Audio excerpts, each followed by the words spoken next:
I mean, we've been doing like loads of podcasts and things. It has been a decent time for podcastery, I will say that. Well, I think you're right. I mean, it's always been a bit of a social lifeline for me because I don't happen to have a lot of people who live local to me anyway. But yeah, I mean, I think for me, especially with I realised just missing con season has been what really did it for me. You know, like yeah, of course. I only go to like 2 or 3 a year maximum. But I wouldn't have predicted if you told me that's going to be the thing that really does you in, but it has been. It's been terrible. So yeah, podcasts have been a really good way to have those kind of con conversations. You know, the conversations you normally have in the afternoon, maybe when you're waiting for your afternoon panel, or the first couple of beers before you're eating a meal or whatever. You know, those rambling conversations you kind of. Oh, we know those well, don't we? We know those well. I think like our very first interaction was probably about something horror related or fantasy related. It may have been Warhammer or something like that around the coffee table of our mutual friends Ray and John. Yeah, it was absolutely fantastic. We started talking and didn't stop for about 2.5 hours. Yeah, I know, and I think like speaking to Ray and John after, they felt a bit left out. Well, I found somebody who could immediately talk about Philip K. Dick and Warhammer from the 1980s, and immediately this was a conversation I wanted to continue. So, and one way or another, I think, George, we've been talking about similar things now for about 5 years. Well, it's like, I mean, I've actually said of you, Tom, you probably know more about horror media and fiction and whatnot and science fiction than almost anyone else I know. You're one of the only people I know who know what horror soft is. Well, thank you. I mean, this is growing up as a geek child in the 1980s. I'm a second generation fan of Games Workshop, thanks to my dad, who brought me up with the stories of Philip K. Dick, early Games Workshop, and an Atari ST. So horror soft, fantastic, nice. Wonderful. Yeah, a British company. Brilliant. I mean, that fascinates me more than anything. The fact that you are like a second generation Warhammer fan, because that is, it's not as rare as it used to be, obviously, but it is kind of rare amongst our general age group. Well, my dad grew up in a time when being any kind of geek was something that really quite had to be hidden. You don't kind of come out and say, hey, what my hobby is painting small miniatures. Because I think it's the kind of thing that would get you beaten up. And so actually, I think what's wonderful about me being part of the hobby and then my girls joining in is actually how far more normalized and mainstream it is to be a bit geeky. Oh, that is so cool. I mean, that is one of the very best things. The fact that it's been so liberated, because there was a time and it's horrible to say, but it's absolutely true. If any woman or girl turned up in a Games Workshop store, the first thing the staff would ask is, "You got a list, have you, love?" Yeah. But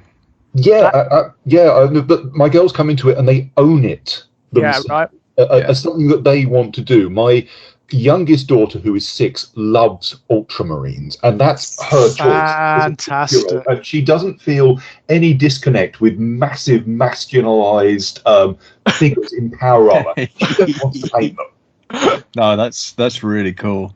I mean, it's similar. I think it's a similar thing with my kid. I think she's just kind of, it is kind of, it's really liberating, I think, and it's really nice to see a kind of generational shift in that way.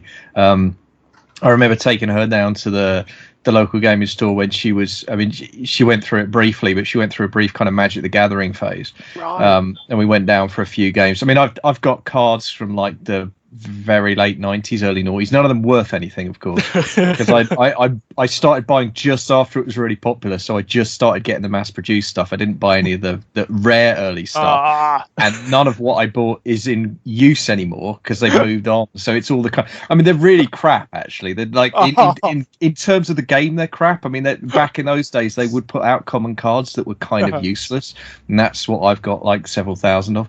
So, but it doesn't matter if there's just 2 of you and you're playing from the same pool of cards, you can still have a good time. But I wanted her to get the experience of going to the shop and playing with other kids, so we went down there a few times. Yeah, there was just there was just no weirdness at all that I saw. No, I mean, this is wonderful. I mean, nowadays, it's not, the hobby has changed dramatically, so it is not the case anymore, and not just because of COVID, but for lots of reasons, that it's not as common to go down to like a Games Workshop store and play games anymore. It just isn't. But if you do, if you did before COVID anyway, you would certainly find a greater age range, but also you would find more girls, more women, more people from different demographics, and that is just the best. That is just the best thing. I mean, like some of the more prominent YouTube channels now are just, it is not just an all boys club anymore, which is lovely to see. No, absolutely. I mean, the thing that we really got into actually with that was because the Magic phase didn't last, but there's a board game cafe down there, and we spent about a year. Most Saturdays or Sundays we'd go down at the board game cafe, and I mean, like for like 3 or 4 hours. And we'd sit and we'd have lunch and we'd take it in turns to pick games, and she'd just go up to the shelf and grab anything. And I mean, she was at the age of 8, she was playing games that were like 14 plus difficulty. She didn't care. She'd just grabbing them and we'd figure them out, or once in a while we wouldn't and we'd give up, that was okay too. But it was magic. And the thing about that was thinking about the number of people. I think the gender balance was pretty much 50-50 down there. It was great. A lot of couples and a lot of families as well, and it was really good. That's lovely to see. I mean, you see it really profoundly in role playing now. I mean, role playing has just been completely liberated. Completely liberated. I mean, you look at like the prominent D&D channels on YouTube, and it's just it's. I mean, I don't know what the split is, but there are some that are all women. There are some that are, and the amount of like LGBTQ people is unbelievable. Unbelievable. And it's interesting. I saw it starting to happen with LARP. Towards the end of my time as a LARPer, I could see that the demographic was starting to shift, which was really welcome. There were more women turning up, and there were more kind of people who were out. I mean, I'm sure there were gay people the whole time, but there were kind of out and just in a good way, a bit kind of fuck you about it as well. Do you know what I mean? Who were out just like, no, deal with it. Sure. And that was really nice. But it was certainly still. It still had a little bit of a novelty value, I think, but I'm talking that's like probably it's been 15 years since I put on a silly costume and ran around with a rubber sword. So, not a euphemism, by the way. I hasten to add. Throwing bags of ice at people that say fireball. Exactly. Yeah. No, man, I was all about it. But I know from people I've stayed in touch with that are still doing it now that it's really, and that's great. That's again because that's just such a. There's such important hobbies, I think. I mean, I think role playing, especially whether it's tabletop or LARP, it doesn't really matter which version of it. But I think as a way for, at its best, it's such an egalitarian and powerful way for people to engage with storytelling. And when it's working well, it's just some of the most fun. And I love how. I mean, this is a weird thing to say because obviously role-playing companies are big commercial enterprises, but the experience of playing it is oddly non-commercial, I think. Do you know what I mean? It strangely is, isn't it? I mean, so. I love my Warhammer, I really do, but it is very material. Obviously, it's very material, and it costs an absolute bloody fortune. Like Magic the Gathering, it's a machine for taking money off people. I mean, it really is. Yeah, ultimately, it is. I mean, it's great and fun, and don't get me wrong, I'm well in. I mean, absolutely, and I've managed to rope Tom back in as well. Don't. I mean, sorry. I'm currently sitting in what should be my office in my vicarage, and what I can see is behind me. I can see a huge number of Call of Cthulhu role-playing supplements. My floor is lost to about 3,000 Magic the Gathering cards, and if I reach over, the plastic pile of shame from Warhammer. I have to be very careful about how I orientate my cameras when I'm talking to families in my organisation in case they worry too much about me. Right. The plastic pile of shame. The minute you said that, I mean, anyone who plays Warhammer will know. They will share that shame with you because it's there. It's Well, I'm sure you've seen it, but the clip that's going around from Henry Cavill on Graham Norton admitting to his Warhammer fixation, right? He's a Warhammer 40k fan. No, he's a Warhammer 40k fan. And my favourite comment on Twitter was somebody replied and said, but you know what? He's probably the one person on the planet that could afford to play Warhammer 40k. True, yeah, it's fair. It's fair. I mean, it's it's an expensive hobby, isn't it? I mean, like, I've had to factor it into my monthly expenses of late. My joke about the Warhammer universe is 40k is about how overdrawn you'll be after 2 years of hobby. On average, yeah. On average, an Age of Sigmar, Sigmar, is actually the software that banks use to detect erratic credit spending behaviour amongst customers. Can't make it up, can you? Make it up. You know, if you wrote that down, someone would tell you to piss off, wouldn't they? It's like, that's ridiculous. I love it. I love it to bits. Oh man, but yes, I am. I'm rather enjoying my Thousand Suns at the moment. My dusty Marines, my spooky Marines. I've got to say, my magic Marines. Although, you know, I can't resist. I actually have bought a top hat and a magic wand, so that whenever I play with them and they cast a spell, I can go like Izzy Wizzy, let's get busy, or abracadabra, or whatever. I tell you what I do find interesting about what we were talking about, though. I've been thinking about this quite a bit lately with relation to the kind of the progression, the increasing kind of normalizing is completely the wrong word, but the increasing kind of acceptance of geekiness and of geek culture, and the increasing, I would say even dominance of it. Really, how it's it really has become kind of like a cool thing to be and to do. The one thing it does make me think about, though, from my own childhood, is the thing I wonder about is the impact it's going to have on kind of geek rage culture, right? You know, because like one of the things that I needed as a kid, and as much as a lot of the art around it was problematic and stuff I look back on now with a mixture of feelings, I think it's fair to say. I know as a kid I really needed that art that was really, really angry, and a lot of the best stuff was coming from the geeks. It was the bullied kids who'd become, you know. And I remember after Columbine there was an interview with Matt and Trey from South Park, which is a great example, I think, of a piece of geek rage culture. South Park is just so fundamentally it's so angry at everything. And again, I look back on it. My feelings are no longer straightforward about South Park. I actually think it did quite a lot of damage. But I also know at the time I did need something like that spoke to me. And Eminem's perhaps another artist you could talk about in that. Yeah, absolutely. Where it's like, you know, I mean, a lot of it's indefensible, but at the same time, something in that anger spoke to me. And I just, I don't. Yeah. You wonder where they go, don't you? Like once it becomes mainstream, and it's not it's not a cul-de-sac, as it were. It's not a sanctuary anymore. Where do you go? I mean, there is I know from experience that there is a massive sort of like hyper conservative blowback in certain subcultures, certain geek subcultures, because they've opened up to include other people, you know. There's this real there's almost like a bizarrely elitist lashback against them becoming mainstream or other, you know, becoming more popular. It's happened in the Transformers community, you know. It happens in things like Star Trek is like one of the worst. I've very rarely encountered more conserve, which is the most ironic thing when you consider its roots. It's the most bizarrely ironic thing.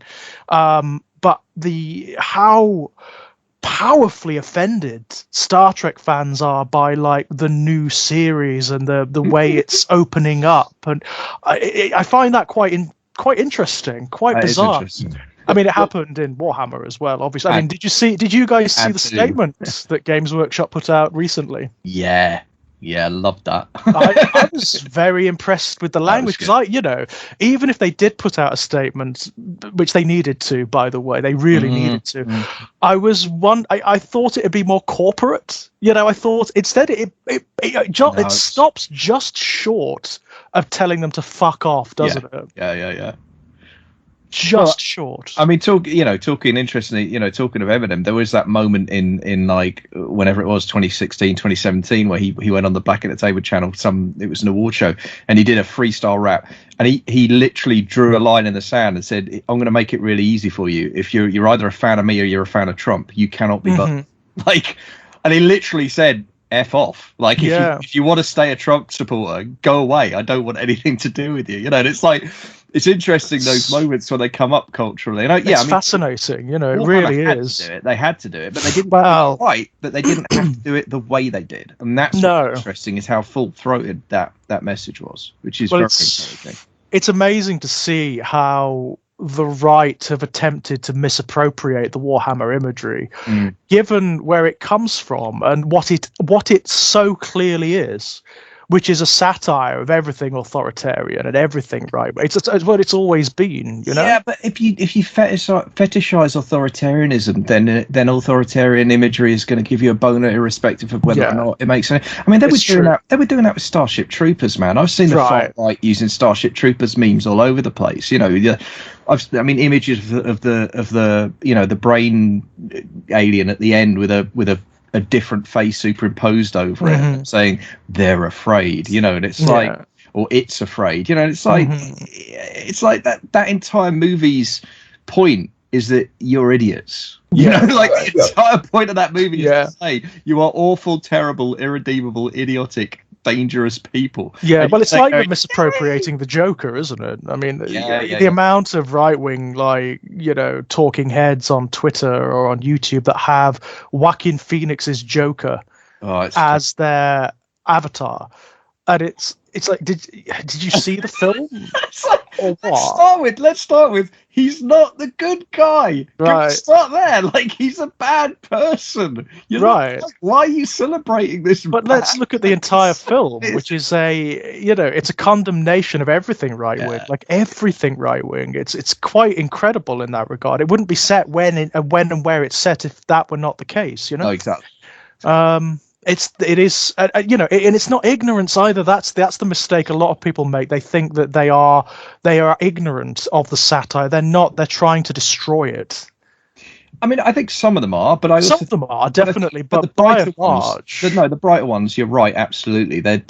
Well, I think what they're trying to do is it's a kind of form of intellectual judo. Do you know what I mean? They see the force coming and they're trying to flip it. But the problem they've always got is they're ridiculous. Their point of view is ridiculous, and whatever piece of art is they're trying to pretend is singing their praises so obviously isn't, that the more they insist it is, the dumber they look. Yeah, right. I'm sorry, but there's no getting around it. Have you guys seen that statue of Trump as the Emperor of Mankind from Warhammer 40k?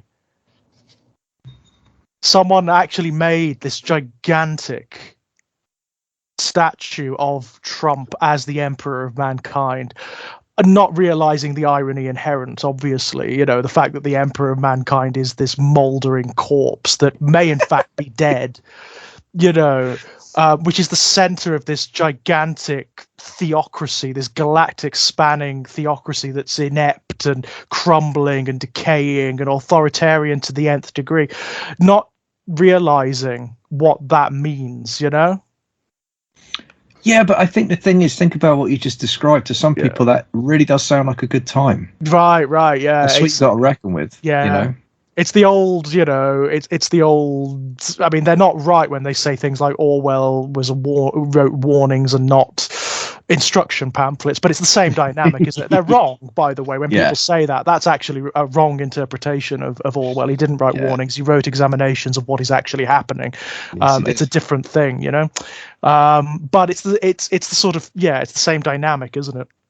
I think so. But on a lighter note, Tom, how are you getting on with your Thousand Suns?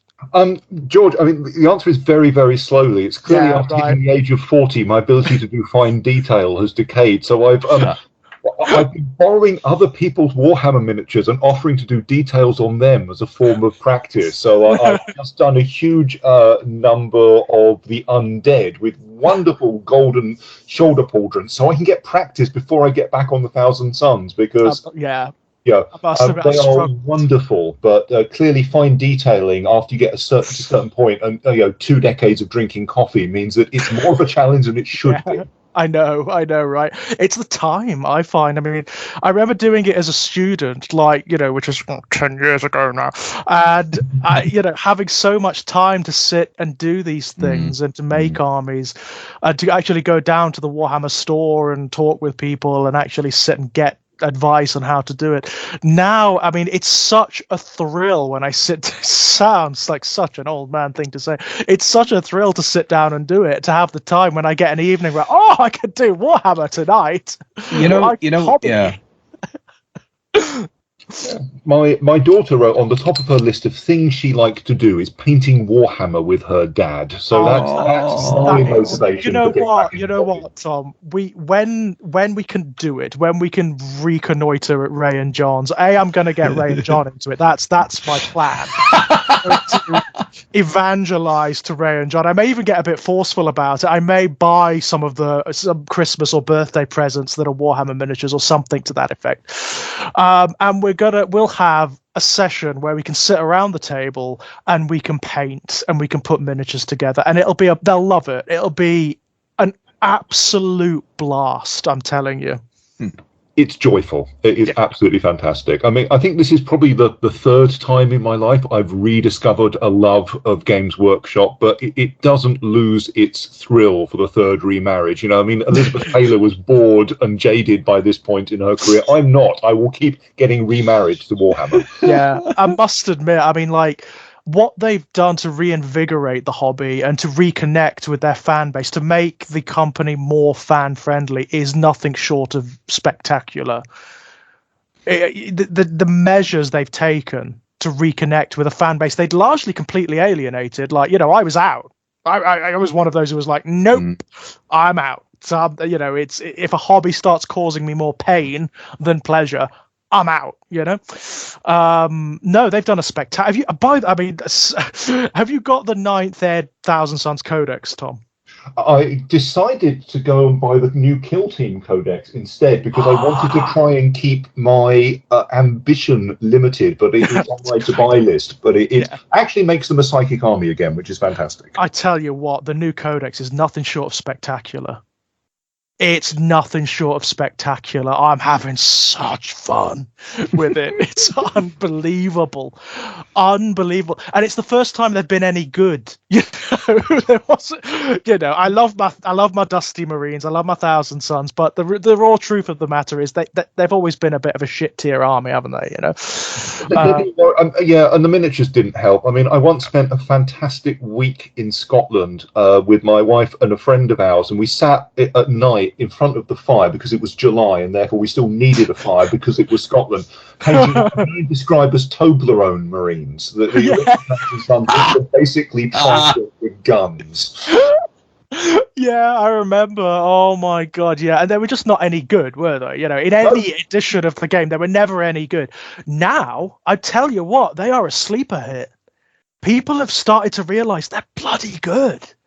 So, I'm so in. I'm so in. I've got to paint Magnus. I've got to paint Magnus the Red, and I've got to do him well. I'm cheering you on there, George. I will get them sorted. They're a fantastic gift, but it's incremental improvement. I know. Ones move up to Tau, and then we will get to Thousand Sons. What I'm determined to do the next time we can reconnoiter at Ray and John's, I'm going to get the next chapter of our D&D session done. Yes. Because that was fun as hell, was it not? And I'm going to get enough miniatures painted that we can have a little mini demonstration of how it works. Fabulous. So, because I know, particularly Ray is going to see it and go, "Oh, I'm into that." I know it. And by the way, Kit, you should see Ray's Transformers collection. It is. Oh yeah. Okay. It is a thing of just it's Smaug's Horde. It's like it's the Cave of Wonders. It's incredible. So I don't know. I mean, there's a part of me that feels a bit of guilt. I don't really want to start him down another road, it might go badly. It's funny though. I was thinking about what you were saying about having time to do stuff like that. I mean, one of the things that hit me on that very forcefully. I'm about a third of the way through a Magicka now, so hopefully I'll. Oh my god! Yes. hopefully I'll have that put away in time for us to talk about it before Christmas. But that would be superb. I mean, what I would love to do, to be honest, is do it for like New Year, because it's such a New Year book, isn't it? Right? Yeah, that'd be great. But one of the things, maybe we can record somewhere in between Christmas and New Year. Maybe grab one of those days. But because Jack and I are doing The Omen for Christmas. Oh, fantastic! We're actually going to release the Omen episode on Christmas. That's so bad. No, that's fun. That's so bad. That works.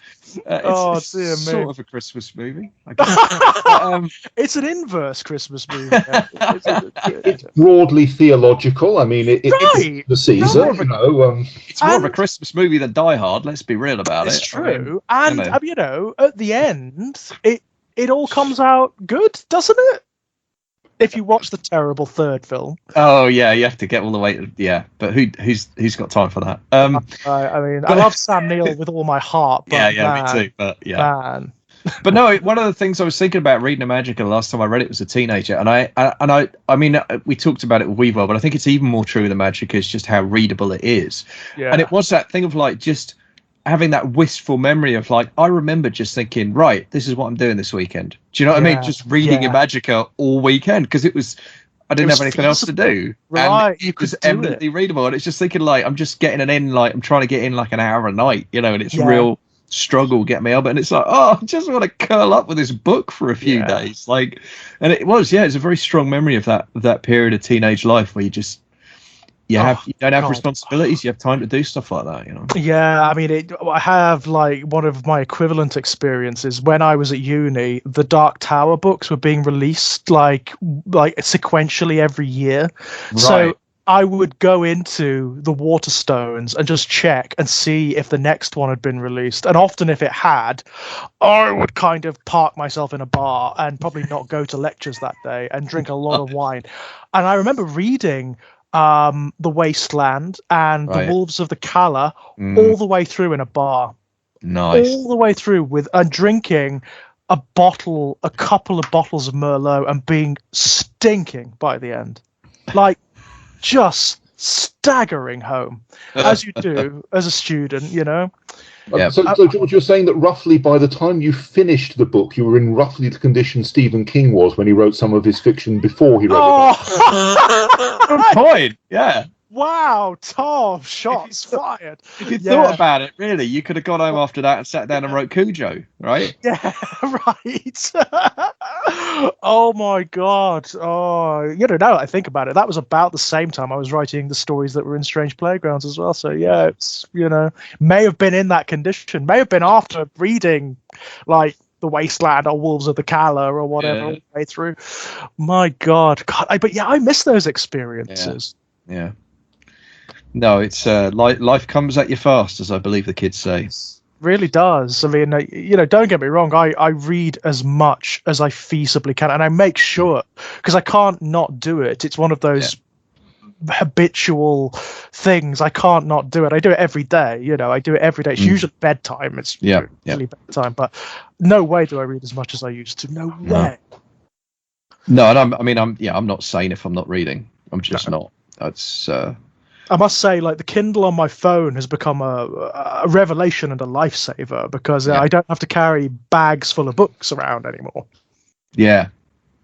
Yeah, no, absolutely. And also just I think for me, the sheer convenience of like, it's those periods when you got 5 or 10 minutes, you're just unexpectedly waiting for something. And it's just, okay, well, read a few pages or something. Honestly, it's superb. I mean, I know there's a lot of sort of slightly technophobic pushback against Kindle, and I get the as a book lover myself, I get the love of having a physical book in your hand. Totally get that, but for sheer convenience, it's wow. It has changed my life, as they say. But you don't have to choose, do you? That's the good news. Of course not. Of course not. But although I am slightly annoyed, I did have one experience. I can't remember what it was. It might have been Desperation. I was reading King's Desperation. I bought the ebook and then I found my paperback. And I was slightly annoyed when I'd been reading it on the ebook and I went back to the paperback and the bookmark hadn't advanced to where I was. And I did have a moment of confusion. I was like, "Oh right, no, it's a paperback. They don't work that way." Yeah, where's the bookmark? How can I possibly remember where I am? Because you know the Kindle thing of reading across devices, where it just says, "Oh, hey, you were this far on the iPad. Do you want to continue from there on your phone?" Oh, yes, please. And I picked up the paperback. It's like, why aren't you? Oh, right. Brilliant, absolute brilliant. But man, I mean, God, tonight's subject matter. Well, on the subject of life coming at you fast, right? I mean, you could argue that's one of the big themes, right? I mean, Flanagan's work. Where are you guys with Flanagan's work? Like, how did you come to it? Well, I mean, for myself, it is House on Haunted Hill and Doctor Sleep by accident. The two ways I found it, it's like, oh, I recognise that name. Is fantastic. There we go. So, did you watch the Hill House adaptation, Tom? Yeah, which was absolutely fantastic, and I had a very similar response to watching Midnight Mass as well. It's TV that simply grips you and doesn't let go for a while. Right. I mean, when I heard that there was going to be a Netflix adaptation of Shirley Jackson's The Haunting of Hill House, I was like, no. This is gonna be. I was really scared of it because I think I was still kind of afraid after that. Do you remember that dreadful 1990s film? That's just full. It's just full of CG. It's from the late 1990s. It's an adaptation of The Haunting on Hill House, and it's dreadful. It misses the point of the original book completely, and of the 1960s film, which I also adore, and it's awful. It is so bad, and I think my palate was still a little tainted by that. I was sort of like, there's no way they're going to do this justice. There's no way this is going to be good. And I tell you what, I started watching it, and it kind of blew me away. Yeah. I think the lowered expectations had an effect there, but it's not just that. That piece of work is... I think phenomenal. I know that Flanagan tends to divide the crowd a little bit. I mean, I've seen, certainly in the horror community, I've seen as many people who dislike Flanagan's work as sing its praises, but it's my jam. I've got to say, it's horror that talks about things. It uses horror tropes and horror subjects to talk about really real human things, and I love that. Yeah, I mean, interestingly for me, I'd go back a little bit further because my first experience with his work was Gerald's Game. The adaptation, which he wrote and directed. Now, I didn't associate with him particularly, but I was very, very impressed by that. As everyone listening to this will know, and will be bored of hearing me talk about, I'm a big King fan. And so basically, Tom, you know how Barker is to me. King is to Kit. Good on you. Sometimes things are popular for a reason, and sometimes authors are popular for a reason. And yes, King writes well. Yeah, exactly. No, he's a page turner, and it's the fairly traditional kind of stuff I read too young that had a massive impact, and he's just kind of. But I'm a constant reader because he continues to deliver at the end of the day. Like he's still, it's not every book, but often enough that, and even Bad King is still. It's so weird, isn't it? It's like we said on our Shining chat. Even like the King books, I don't necessarily like for whatever reason.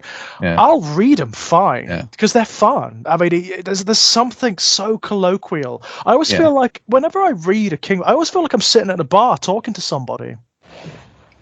Yeah, and that's a deliberate quality of his work, and I think that's something he's got in common with Springsteen. Actually, is that kind of American kind of working class writer. I think that's very much that's what coming from that milieu and background. But I mean, Gerald's Game is one of those where it's one of my favorite kind of mid-career Kings. I put it up there with like Desperation. I think it's absolutely fantastic.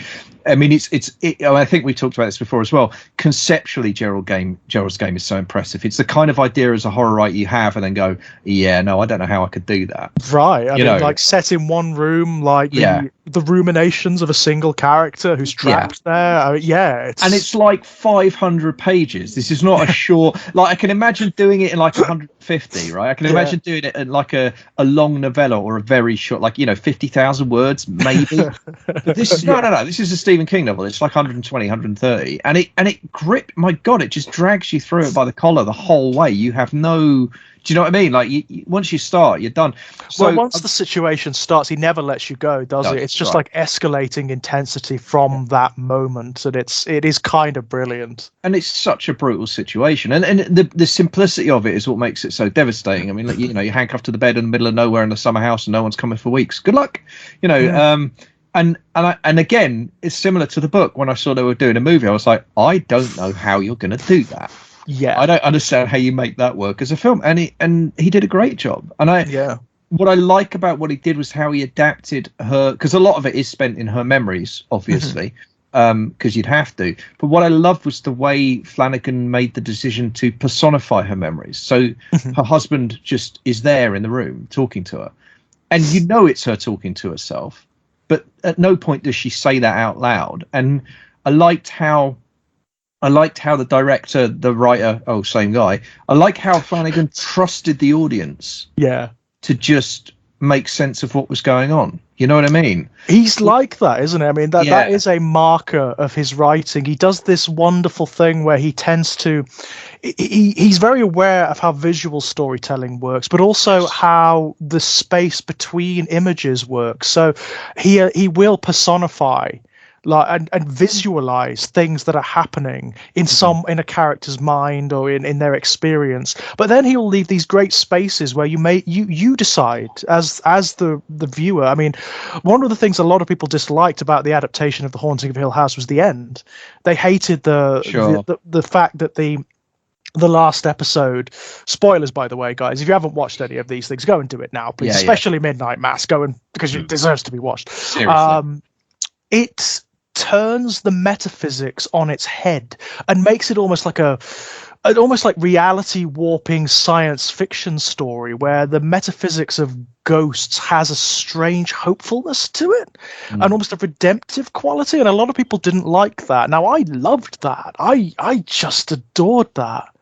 I mean, it's one of those things, isn't it? I understand if you've got fidelity to the source material, and I'll never disavow anyone who has that kind of a thing. That's fine, because that's a legitimate response to any kind of art. If you feel that way, and there are certain pieces of art I'm like that about, and that's fine. But I think it's okay to do that. I don't think you necessarily, therefore, though, have to be disparaging about other takes.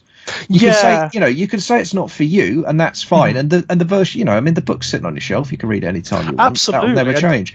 Don't get me wrong. I mean, like this adaptation is a very different beast from the book. It takes the base elements, and then it rejigs them massively, and it rejigs the whole metaphysics, the relationships of the characters, and makes it something else. It makes I'm with you. No, it's okay. I'm with you. I like the courage of it. I like the sheer courage of deciding to do what he did in the end. Yeah. I mean, I think I'd have admired that, regardless of whether or not it worked for me. As it happens, I think it did work for me quite well. I still think the previous episode was one of the best single episodes of any television program I've ever seen, though. Is that the single shot episode where they're in the mortuary? No, it's the one after that, isn't it? The screaming Mimis, where which ends with the revelation of who the long-necked woman, which just God. I just remember getting to the end of that, and it was quite late, is my memory, and it was a weeknight, and me and the missus just looked at each other and was like, I can't go to bed. Yeah, we might as well watch the next one, because I can't sleep after that. That was, and the thing about that was the length of time he let that build. To get to that, and then pulling the trigger the way he did in the penultimate episode, I was just lost in admiration. I really was. I mean, he's great at metaphysics. He's amazing at metaphysics. It's often very quiet. It's not bombastic. Yeah, absolutely. And the weird kind of like predestination that he builds into ghostly and haunting mythologies through that is the paradox of it. I just fell about that. That is my jam. Yeah. When it comes to haunted house ghost stories, wow, just give me that all day, every day. And the other thing, I think the other quality I want to pull out before we move to the main conversation, but the other thing I wanted to pull out, particularly from Gerald's game, although it's in Hill House and I think Bly Manor as well, in addition to trusting his audience, the other thing I realise as I talk about this that he's very good at is trusting his actors. Yeah.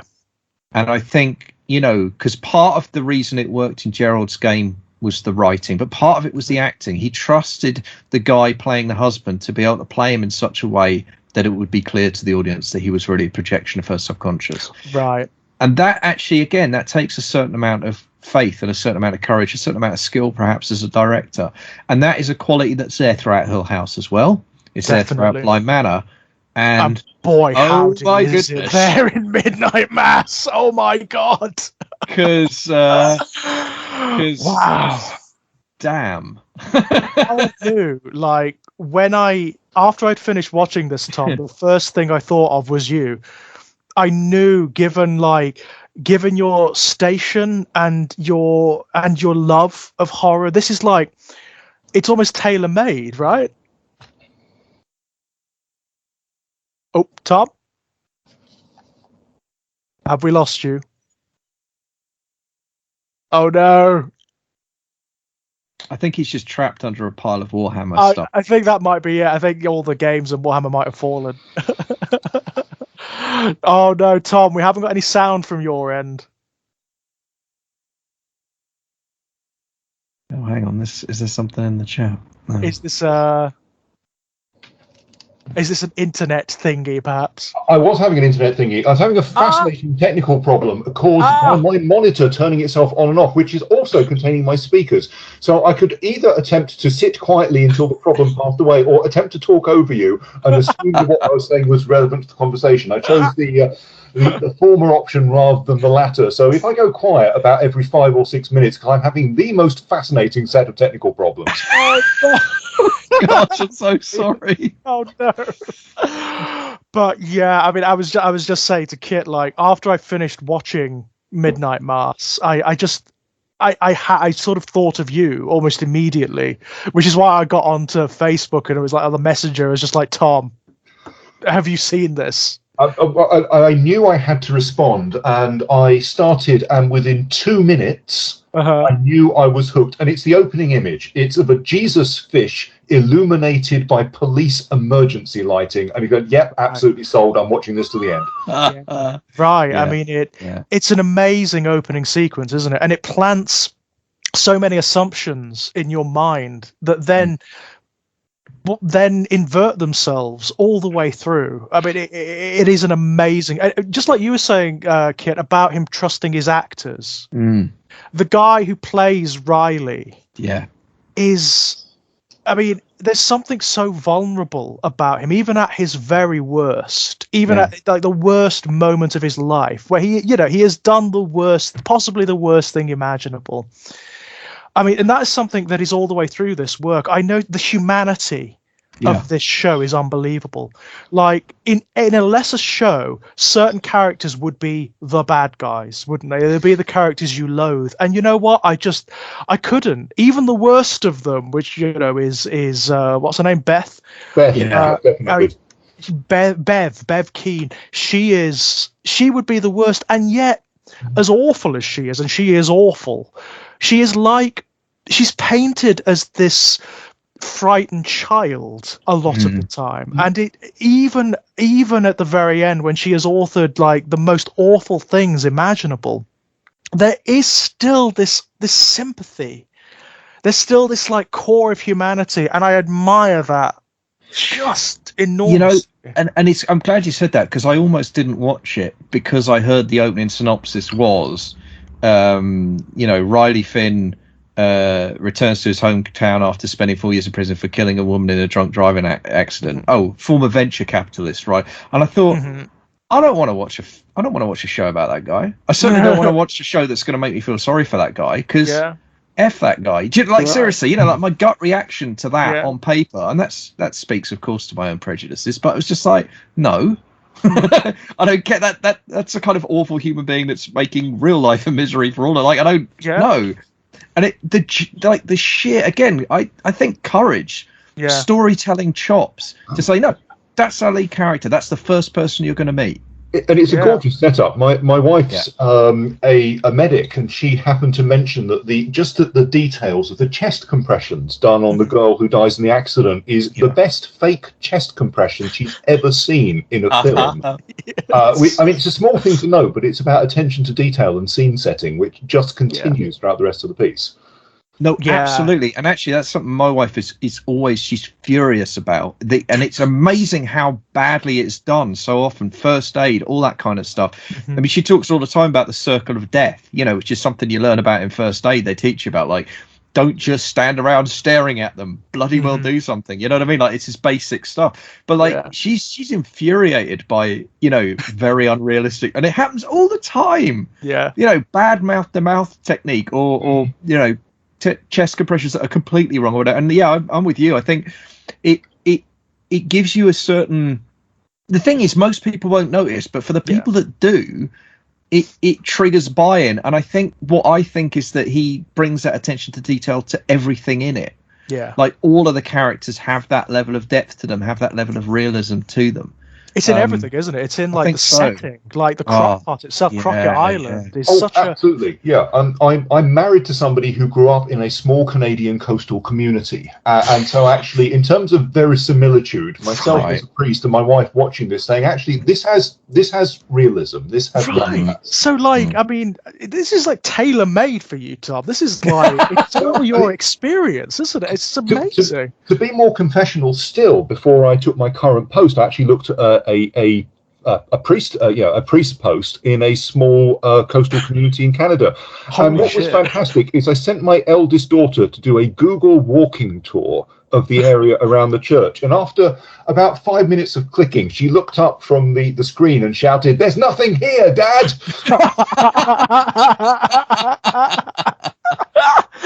Awesome. Brilliant. Yeah. No, I mean, that's interesting. I mean, I grew up in rural. It's not the same as coastal as an island. I appreciate that, but I did grow up in a very small village in North Devon for most of my childhood, and there are definitely the echoes there in terms of just what that kind of. I mean, it's an interesting thing as well. I was about to use the word community. I mean, yes, but I think for me, one of the things the show did really well was kind of get under the skin of what that word means, good and bad. Yeah, and it's so ambiguous about that notion, isn't it? I mean, it's got this. It does the Stephen King thing of getting right under the picket fences behind the closed curtains and showing you all of the dirt, all of the filth behind all of the, the veneer. But it also retains this affection for these people. I mean, the ones I see it in most are people like Riley's parents. Yeah, absolutely. It's so, there are moments between those two that are so sweet. Are so sweet. You know that throwaway scene where the dad is having back troubles, and because of course the miraculous effects of the communion wine, suddenly is getting better. Yeah. And he puts on the record and they dance. And the implication is that they basically make love for the first time in years. It's so sweet. Yeah. It's so affectionate. And I love that. I love the show for having that affection for its characters. And at the same time, they're not flawless. Both of those characters have blind spots and have weaknesses. I mean, the father in particular, like his early scenes with Riley are really, I found them really tough. I mean, in a good way, but like hard emotional scenes. The friction. And you could see the contours of the relationship. I mean, that's a combination of brilliant writing and superb actors. A good script writer understands that you really only need to put the bare minimum in the script and the actors will do the rest. But it requires good actors to then take that forward, which they do. I think it's wonderful because you feel like that is a relationship that's been dysfunctional for decades, don't you? You really, and of course that pays off, doesn't it? Yes. I mean, you get that wonderful moment on the boat where the dad and in any other show and with any other actors, any other writer or director, that would be a hard sell. It's a long speech. It's kind of like, it's very eloquent given like his nature and his position, who he is. And yet it comes off as sincere. He finds it difficult, it's halting and it's lovely. I mean, it is just such a sincere moment. And Riley's reactions are so good, it's emotion, isn't it? All the way through the show is connection. It's human connection, good and bad. And it's intensity. It's emotional intensity. I mean, that repeatedly. Yeah. Watching this. Yeah, likewise. I'm not And, surprised. Yeah, I can there are see. moments in it that just, I mean, the second time round, it's even better. I've got to say, the second time round, it's even better because you get like the subtle insinuations that are going on, like the subtexts that are happening. Especially when like Monsignor Pruitt comes back as Father Paul.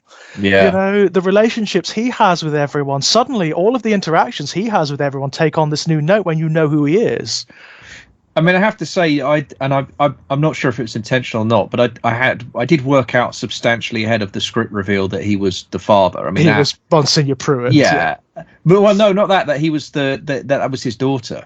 You know, Oh, I kind of clocked to that a good, I think, like at least an episode before it was revealed in the story. Which, by the way, I don't think that matters. I don't even think that was bad writing. I think you were meant to figure it out. Yeah, there are but a it was few interactions where you're like, he is so paternal with her. Yeah. Before But also, before it's revealed, he's so paternal with her. But it's also but also his relationship with the mother, I think, was what I eventually kind of clued in when I realised who he was, and then you start putting the pieces together. But to go back to the father and son just briefly, because I wanted to touch on it. My favourite scene between the two of them is relatively early on, and it's the sequence where the father goes to visit Riley in his bedroom, and Riley's like, "I don't think I can go to church." Yeah. And when he says, "No, you go, but don't take communion." Yeah, because it'd be wrong. That would be disrespectful. He's offering an olive branch, isn't he? He's offering a little bit of compromise, and the show is showing you that, you know what, this relationship is complex. This is a father and a son, and it's not even like the normal complexity of a father and son. You know, an intergenerational thing. You've got the whole situation of the crock pot itself, which intergenerationally is probably difficult anyway. So many children leave, you know, but you've got the added thing of like Riley, you know, what Riley did, and wow, it's wonderful. I mean, there is all of that, but for me, the key thing there, what I loved about it was what it said about the fierce morality of Riley's dad. I mean, that's the point where I started liking Riley's dad. Yeah, because this whole thing, because like I was expecting him to bully the kid into taking communion, but to actually say to him forcefully, "No, you don't." Yeah, because it would be disrespectful because you don't believe in that, and therefore you should not do it. I thought. Yeah. Then I thought, wow, this show is doing something really, really interesting here. Yeah. And I think for me, what I started to realize was that's what we've been talking about. It's not going to sell anybody short. Right. There are going to be no caricatures in this show. There are going to be no, you know, in that sense, no villains. There's going to be no one who, you know, who is entirely one thing or another. Because it, like I say, the version of that I was primed for was the father going and saying, "You're bloody well going to do it," and that whole, and he'd either do it or he wouldn't, but either way it would create that resentment. But no, that middle ground solution, but also it's middle ground, but it's also completely principled. That's what I think so impressive about, like morally principled from the father's perspective, and actually from Riley's as well. Right. I mean, it's a lovely thing, isn't it? I mean, there is a really tendency for, certainly for postmodern shows, for like Netflix shows that deal with matters of faith and like faith conflict, is to paint characters, the faithful characters, as the bad guys. That is generally the tendency, especially like priestly characters, you know. And like with Monsignor Pruitt, Father Paul, in a lesser show he would be the villain, would he not?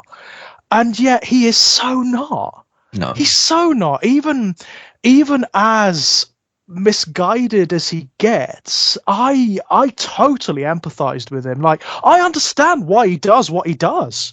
I totally get it. As an avowed atheist, you know, an agnostic atheist, I totally get what he does. This is a guy who has seen the failure of everything. He's seen the failure of his own ideology, of his own faith, but has encountered something that appears to be miraculous. It appears to be miraculous, and it's something that could potentially save the world. Yeah. I understand. I get it. But it's also coming from an absolute raw wound of regret. Yeah. Yes. And that is what really got to me throughout the show. And actually, that's where, of course, he and Riley are perfect mirrors of each other, right? Because they both have this incredible pain that they are carrying with them. And it's about the permanence of time. It's about, I mean, this stuff is as real as it gets. This is as scary as it gets. I would argue, whether you have faith or not, this stuff is as scary as it gets. Yeah. The reality of, you cannot turn back the clock. You cannot take things back. What is done is done. Yeah. And like, I don't know. I've never met a human being that actually lives without regret. I don't know anyone that hasn't done things that they are ashamed of and wish they could do differently. Yeah. And you cannot. And one of the great mystery struggles of the human condition is how you reconcile yourself to that, and how you reconcile yourself to whatever guilt it is that you carry, and how you find a way to be a person in the world with that. And there's no right answer, I don't think. But I loved once I realized that's where the show was going. I was just so strapped in at that point. I was like, okay, yeah, let's do this, because it's like no one ever does that. It's always goodies and baddies at the end of the day, Yeah, I found it amazing. I mean, I identified so strongly with Monsignor Pruitt all the way through. I understood what he was doing and why, as misguided as he was. I understand why you would, coming from his background, why he would interpret what he experienced and what he saw as miraculous. I mean, even someone who doesn't come from his background would potentially do the same. Yeah, wherever there's a monster, there's a miracle, Yeah, he's a man who is given a remarkable opportunity to have a do-over of his life, to go back, to be young again, and to be with a woman he loved but couldn't be with because of his fierce sense of calling, principle, and morality. And so he does what he thinks is right. He gives a gift to the people he loves, but doesn't reckon with the consequences. Yeah. And also, the other thing that I like about it is just how it positions his it positions his belief in the miraculous so strongly that even after I'd seen the creature and I was looking at it, there was part of me going, yeah, but it could be an angel, right? It kind of maybe it was, and I thought, man, you've really got inside my head, Sean. Right. Well, I mean, there's still, even at the end, there is ambiguity about what it is. The show doesn't belabor itself by explaining what the creature is. It has the hallmarks of a vampire, obviously, sure. But even then, what is it? It's found in that temple that's been buried on the road to Damascus, right? And it's been there for centuries. Clearly, it's been buried under the sand for centuries, sustaining off God knows what. Who's to say that this thing is not ancient enough to be one of the old prophets, one of the old biblical fathers, to be the inspiration for stories of angels or whatever, who's to say it's not? Because did you notice when it's feeding on Monsignor Pruitt, it stops and it looks at him and it gives him its blood when he starts praying. Yeah. I mean, it's interesting. There's a version of the vampire legend that traces I think this is from Vampire the Masquerade, the role-playing game, that traces them back to Cain, right? To Cain, of course, yeah. So I mean, there's possibilities there, I guess. But I just, absolutely. I'm with you. I loved it. I mean, it clearly was a vampire in the sense of it behaved in the way that we know vampires behave. But one of the many things I loved about the show was the way no one even said the word. Yeah. Because again, that's about trusting the intelligence of the audience. It's like I don't need to tell you what this is. It's drinking blood. It's giving its blood to other people. It can fly. Yeah. I don't, burns in sunlight. Exactly. I'm not going to insult your intelligence. Let's just get on with the show. You know what it is. They don't. Have fun. Yeah. And I thought that was, again, one of the many touches that I really admired about the show. And again, that goes back to Flanagan's, confidence, but also I think skill. As a storyteller, in knowing what you say and what you don't. It's very difficult to position that kind of creature as well, isn't it, in this situation? Because, before you see it, there is no suggestion that the show is going to go down that road. Oh, I had no clue. What was going on. That was so thrilling. Right. And I got to that revelation, and I was like, wow! What the hell? Wow! Here we go. Yeah. What the hell? Yeah. No, really cool. It's a vampire story. Oh my goodness. And then you kind of click all the pieces of what's happened. I mean, I'm sure you're right. I'm sure a second viewing is really exciting because you can trace the through line. I remember clicking back to that the communion wine and him say, "Don't worry, I'll top it up," and go, "Oh, okay." Yeah, right. Superb storytelling. It's brilliantly sinister, and yet it has it has, it is, as Tom said, it's a gift. This is something he's not doing it to be monstrous. He's doing it for the very best possible reasons. But what I love, it's what you said, Kit, the distinction between him and Riley. Yeah. So Riley is just a dead man walking, by his own admission. He sees no tomorrow. He sees no potential for himself. He is operating in this state of nihilism, ultimately. Yeah. And bizarrely, that abjection gives him a scope where the hope and the want for a better tomorrow in Monsignor Pruitt actually blinds him. That's quite incredible, isn't it? That's such a brave, bizarre thing to include in a show like this.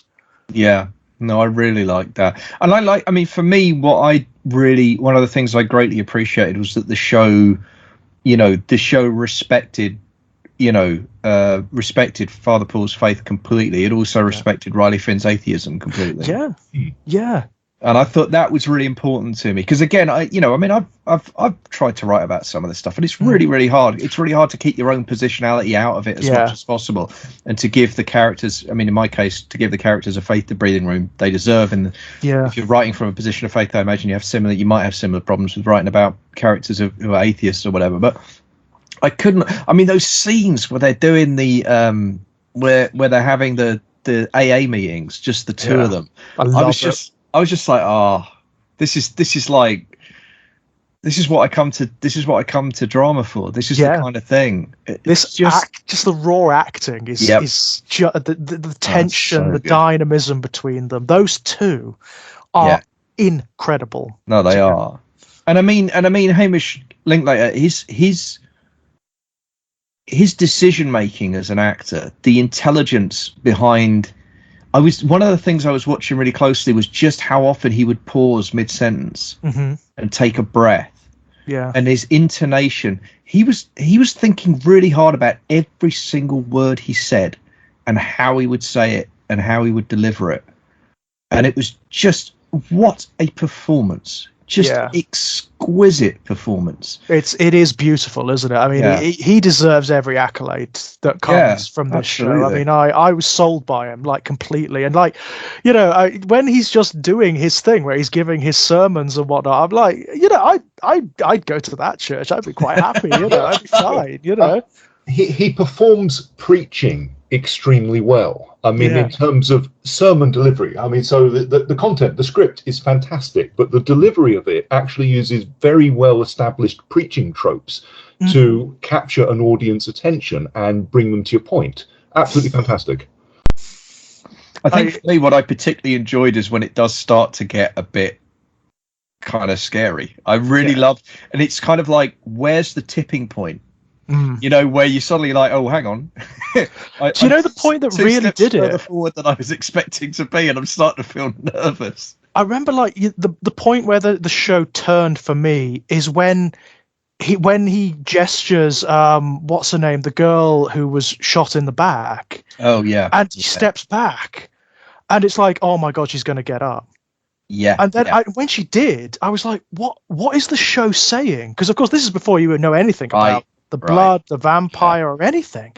And I was like, so is this a show where miracles are a thing? Is this a show where there is some supernatural agency of some description? I genuinely at that point did not know what the show was doing. No, and I was like, great. That's wonderful, isn't it?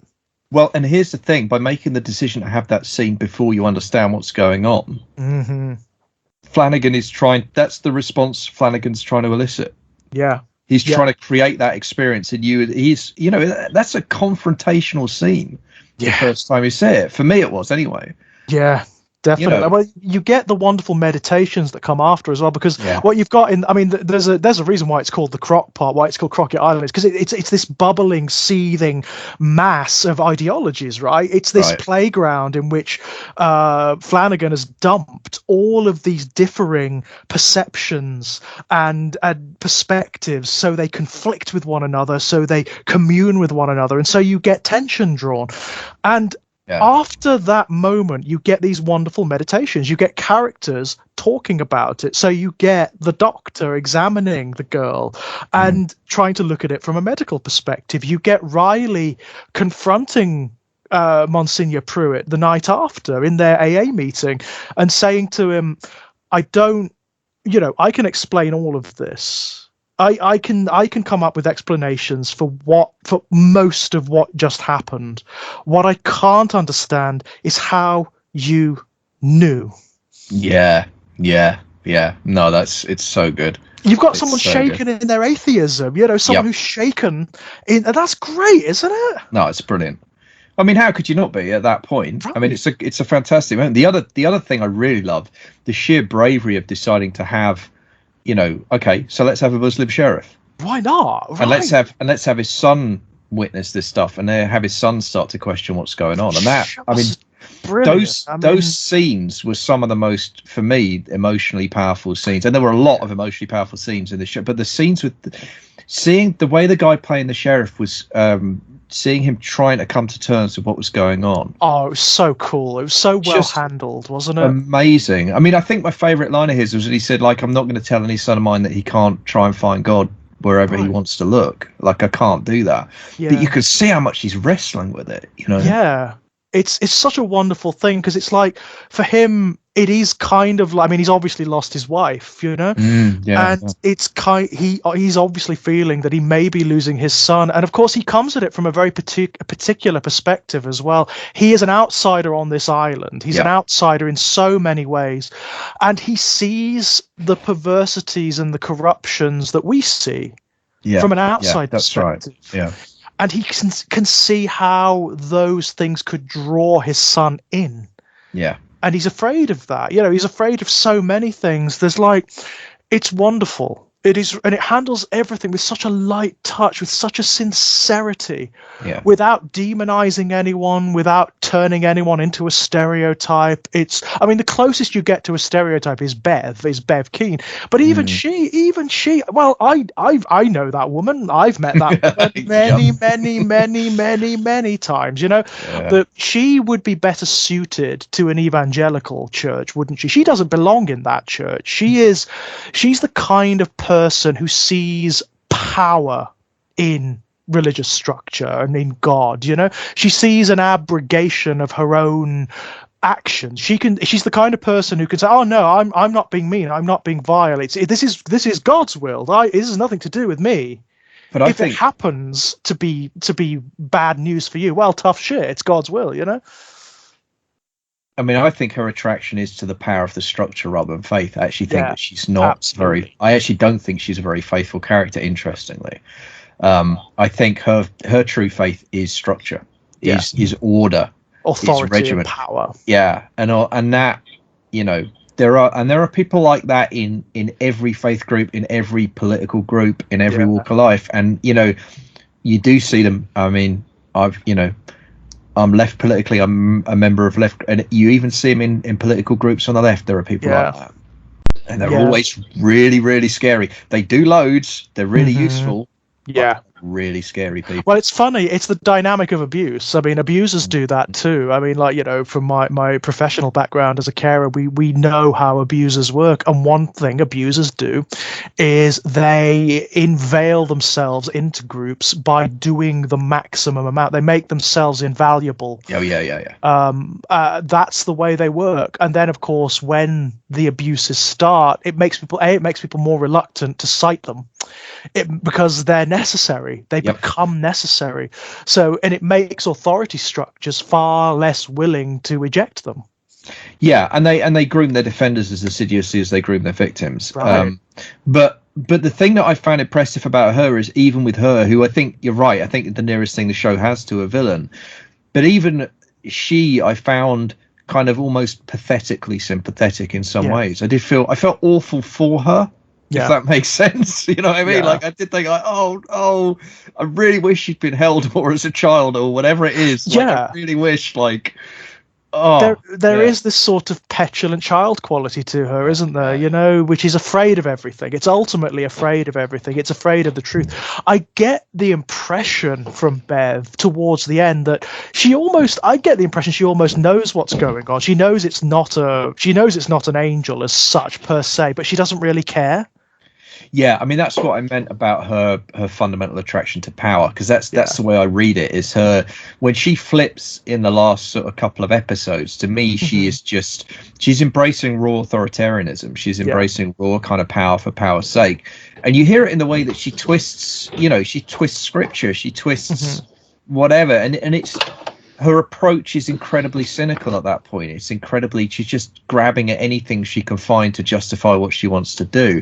I mean, one of the many things I enjoy about that sequence is just how in the last 2 episodes, Father Paul, as we now know Monsieur Pruitt by that point, seeing him gradually come to realize what she is. Yeah. And it's almost like that's a big part of the key for him realizing the whole situation's kind of going there's the wrong almost way. A weird narrative, poetry, or even a pun going on there. It's the scales falling away from his eyes, just like Saul on the road to Damascus, that's how he describes his revelation of the creature, of the angel, when actually his real road to Damascus moment is there. And you know that sequence towards the end when he asks his lover to forgive him. You know what? Were you guys prepared to Yeah. It's even after this man has wrought horror on this community. There's nothing left, is there? By that point, it's become a kind of mini apocalypse, and yet the writing is such that I could forgive him, Yeah. You could, because he's brave enough in the last few seconds of his life to take his dog collar off and do the one thing he couldn't do in his previous do-over of his life. And there's no way that's going to be an unsatisfying character arc, because it's phenomenal. But I also think there's something about just the fact that he owns his mistakes as well at the end. I think that's also part of it for me.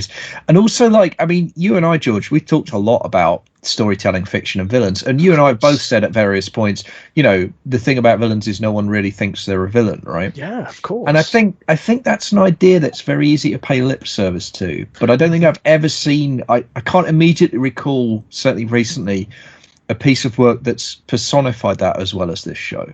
Right. I know, and to such an extreme degree. I mean, Father Paul. It's not just that he doesn't see himself as the villain. He has seen a broken world. He's lived it. He's lived 2 lifetimes of it, and he's seen a world where everything has failed, and everything is failing, and everything is dying, and everything is rot and filth and corruption.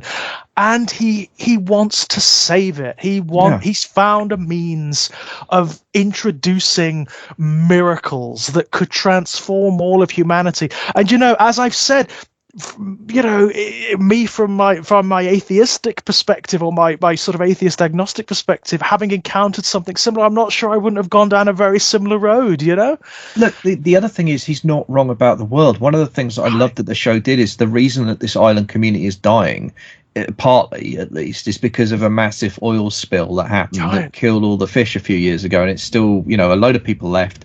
The people that are left, the fishing's not as good now.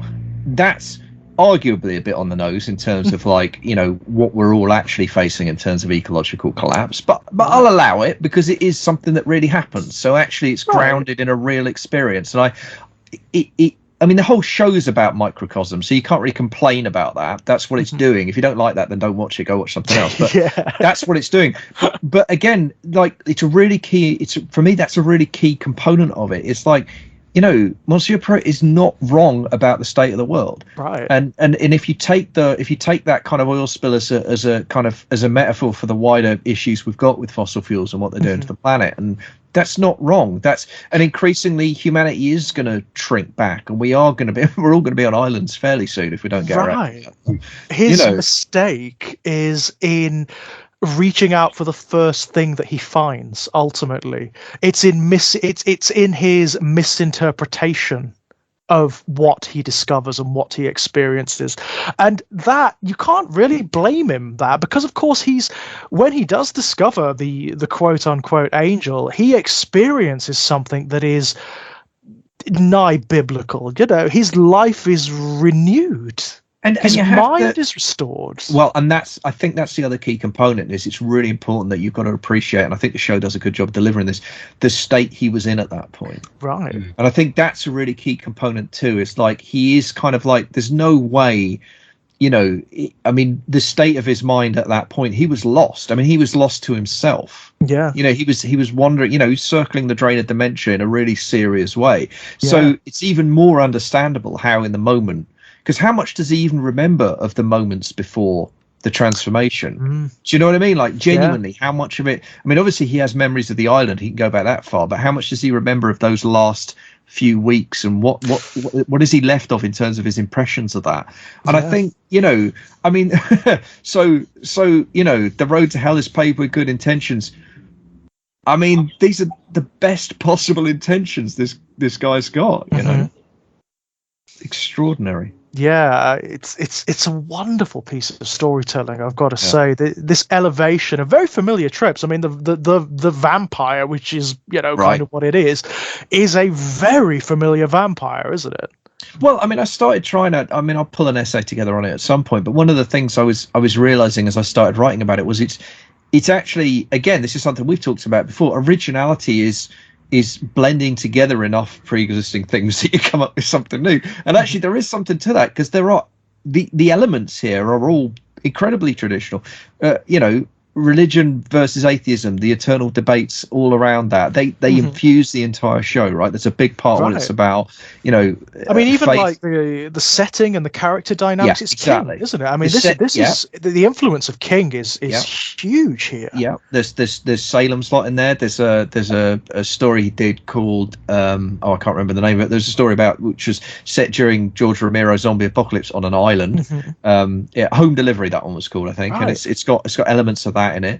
There was another King called the end of the whole mess, where actually that's very apt, where a guy discovers what he thinks is a cure for human violence, and he infects the entire water supply of the planet with it, only to later discover it also causes people to get dementia. Yes, I remember that one. Yeah. So he ends up wiping out. Everyone's very peaceful, but they all lose their marbles. Right. So there's elements of that if you think about the arc of Monsieur Purett and what he's trying to do. But the thing is, and then as I said, there's a very, I mean, for me, one of the reasons I was so demolished by the last episode was because I really felt like that was a not very thinly veiled allegory for kind of what all of us of our age, and certainly anyone younger than us, is going to be thinking about right now. Right. Or must be thinking about. I mean, I'm finding increasingly that one of the reasons that I'm struggling to the degree that I am with my interactions with the world and with being in the world is simply the having looked up and seen the sword of Damocles that's hanging over not just me but everybody. Yeah. And it's not, the thing is, there's ways in which this has always been true, in the sense that we're all mortal and none of us know when we're going to go, and that's a basic factor. That's why I think horror fiction would always be with us, even in a socialist utopia. We'll need horror fiction. Why? Because someday you're going to die and you don't know when, and that sucks. Yeah. Right. So there'll always be a space for horror, but I think it is different for us because we have a sense of what the end of the world looks like now. Right. We've got a fairly clear picture of what the end of the world, and what the end of the world is going to be, absent a change the like of which doesn't appear to currently be on the horizon. That's where we all are right now.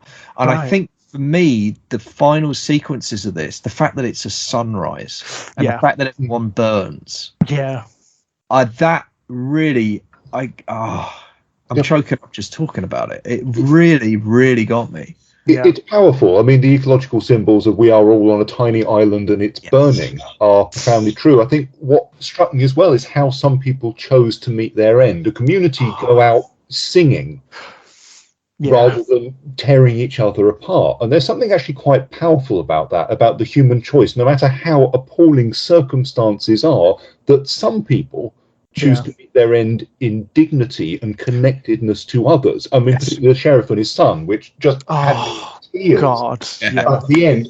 And some people die trying to dig a hole for themselves, desperately wanting a couple seconds more of existence. Right, Yeah. that's Bev, isn't it? The only one, Bev, the one who cares about herself and nothing else, who's been ultimately defeated in her ambitions, even though she kind of realized them, you know? I think you hit the nail on the head with the word dignity, Tom. Yeah, absolutely. It's dignity, isn't it? And I love the fact that it coalesces around... it's not Riley's parents, is it? It's the girl's parents. I can't quite remember their names off the top of my head, but that is wonderful. Yeah, it's the mayor, right? The mayor and his wife. Yeah, absolutely. No, I agree, and I agree. I mean, the fact that they chose to sing. I mean, that kind of. I mean, there are echoes of that in recent horrific chapters in our history. There's versions of that story we hear again and again, and I think. I mean, again, George, you and I have talked about this before, but like one of the things I really hate about the kind of aggressive conservatism of disaster movies is the notion that, you know, disaster movies perpetuate this myth that when disaster strikes, we do turn on each other like ferrets in a sack. Right. And actually, what we know from human history, what we learn again and again and again, actually, is when the shit goes down, we actually pull together for the most part. We really, really do. Yeah. You know, and you do see the best of humanity when we're facing crisis and adversity. And I felt that the show, in that sense, had a kind of emotional honesty to it that was really powerful, and that was part of what moved me. But I was also moved by the despair of it.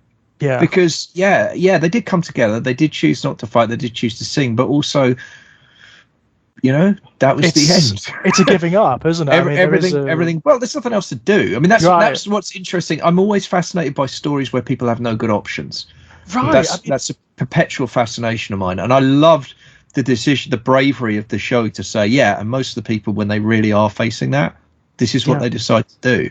Well, you see echoes of that all the way through. I mean, like, it's contrasted to Monsignor Pruitt's desire to live and to continue going on regardless, where you've got characters like Riley, who actively sacrifices himself, and that is a damn brave decision, because up until that point he's been the audience anchor. He's the first character that you're introduced to. He's the protagonist technically in this ensemble piece. He's the protagonist, and it makes the decision to kill him off.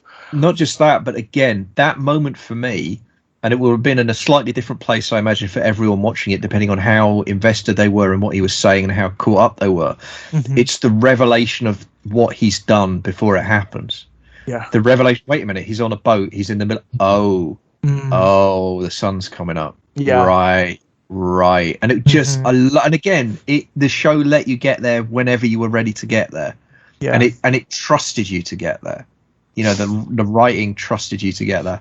Oh man, that really, again, that was an amazing thing. Yeah, that moment got me, and it's that again. It's this wonderful layering of sort of inversions and poetry. So Riley chooses to sacrifice himself for the greater good. The atheist, by the way, who has no hope of a heaven or a reward of any kind. You know, a continuation of any kind.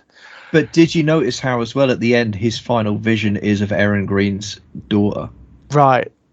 So the atheist gets the end of life experience that the person of faith had told him is what happens. Now, it could still be his version, because his version was your brain releases the endorphins and you get the vision. So it's not drawing a definitive line at all. But I thought it was so powerful that they made that decision for him, however you want to read it. God sent him the girl's daughter, or his brain decided to give him that. Either way, it's really, really amazing moment. I think. It's what Tom said earlier. It's dignity and grace, isn't it? It's that's what it is. The show celebrates the very best of humanity. It finds dignity in characters that many shows they would be abominable. Yeah. And in many ways they are. I mean, what Riley does at the very beginning, what we see of him, is abominable. Yeah, no, absolutely. The show is so well written, and the actor is so good at playing that character that it demonstrates to you that he has owned it. And he gets released from a living nightmare, the constant haunting by what he's done. It's done beautifully and very subtly. in the middle of what was actually quite an horrific and shocking scene of him disintegrating in sunlight. But we understand from his perspective, he's got his arc. That there couldn't be a better ending or more fitting ending to that character than for him to get that release. And it's moving, it's deep. Yeah, and through that release, to send a message, to do something redemptive with his existence. It's a wonderful thing. It really is a beautiful death scene. I mean, it's a strange thing to say, but it is, it really is. And all of the characters have their arc. They have their moments. I mean, I was actually shocked at some of the characters who died. I'll be honest. I was really shocked. Erin, I don't know why I expected her to survive. But then again, when you watch the show again, you realize that, like Riley, she's ruined in a different way, and but the reason those two characters come together is because they find some correlation in their damage and in their nihilism, in the fact that there's nothing really left for them. That's why they've gone back to the crock pot. I mean, she goes by choice. But there's also a duality, again, in the same way that Riley and Father Paul, Monsieur Pruitt, are mirrors of each other. Riley and Erin are also mirrors of each other. Yeah. She was the unbeliever child who grew up to have faith. He was the altar boy who has lost his. Yeah. He returns because he has no choice. She returns by choice. Yeah. And they meet each other in the church. And I love the mirroring between those two. And the scene where they swap what happens when you die stories. It's great. A lot of people, that is one of the scenes they cite as why they don't like it. A lot of people in the horror community really don't like they consider the soliloquies and the dialogues to be overwrought. And I just don't. I think they're beautiful. I think they're absolutely beautiful. And I've had conversations, I'm sure all of us have. We've had conversations like this, Tom, when we've had maybe a bit too much port or something to drink around Ray and John's. We've had conversations like this that go on for hours, and where there is this this overwrought eloquence where we talk about these weighty matters. People do have conversations like this, and it's often missing in horror. I agree. I mean, I think there is I'm going to get myself in trouble now, but I don't care. I think there is a segment of the horror community, and that this reflects wider society. It's not just a problem with the horror community, but there is a segment of the horror community that has a real problem with sincerity. For whom the all embracing of cynicism is the ultimate point. Yeah. And for those people, what they like about horror is the nastiness. What they like about horror is the unpleasantness. That's what they do. And by the way, I say that side of it, I don't judge that. If that's what you come to horror for, that's fine. That's there. It's a part of the genre. I'm not going to pretend it isn't. Yeah, totally. I think it's part of what attracts me as well, if I'm really honest. So that's fine. I'm not saying you shouldn't feel that, but for me, it's just that horror doesn't have to be just that. Horror can be a lot of things. And for me, what I realized moved me about this, what I realize now as I talk, is what's moving me about Imagica. It's what moves me about King as well as a writer, is that it's not just that. There is a sincerity there, and there is a real desire to get under the skin of the human condition and really open up. And guess what? Inside people, yes, there is pettiness, there is resentment, there is jealousy, there is there is cynicism, there are all these but there is also love. There is also faith, there is also trust, there is also a desire to do better, there is also guilt. All of these things are in there, and I loved how the show went there with all of it. It didn't shortchange any of that stuff at all. And that scene for me personified that. It really did. And what I loved was both characters were completely sincere. Again, no one's position was sold short at all. Right. And you really felt at the end of that, like you believed both of them, in the sense that they were telling you what they believed. Do you know what I mean? Like, oh man, so good. No, I think you're absolutely right, kid.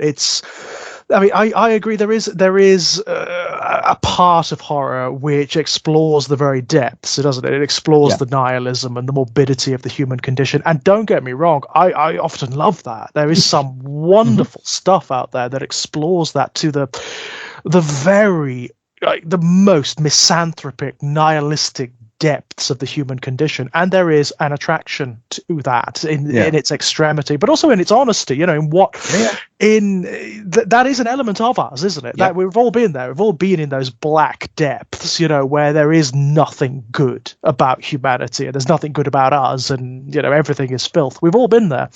But what I love about Flanagan's work, and this, I think Midnight Mass just exemplifies it above and beyond all the others. I think this is his masterpiece, I'll be honest. I think this is Flanagan's masterpiece. Is that it's a revolutionary act at the moment, because the vast majority of certainly like televisual horror is that it's nihilistic, it's dark, it's about the filth of humanity, the degradation of humanity, whereas this is not. This is not. It's there. All the darkness is there, all the degradation is there, but it also incorporates all of the other elements of humanity as well. It incorporates our desire for renaissance and our desire for a better tomorrow, our utopianism. It's what our mutual friend Rowan would call utopian horror. Yeah, maybe. And I also think there's something about, I mean, again, it's a bit on the nose, but the thing about burning everything down and then at the last minute realizing, oh, maybe we shouldn't have done that. I mean, and that's not, you couldn't really call that optimistic. No. As a point of view, but again, it does come back to that thing of like when the chips are really down, people do tend to pull together, and then the kind of and the open question for me, I mean, where we are now in 2021, the open question for me now is that going to be our eulogy or our salvation, right? As a species, is that going to be, is it on the last tombstone is someone going to type "but we tried," right? Or is that ability to pull together, is that ability to be compassionate and to recognize our common humanity and our shared interests, is that going to prevail in time to prevent the worst?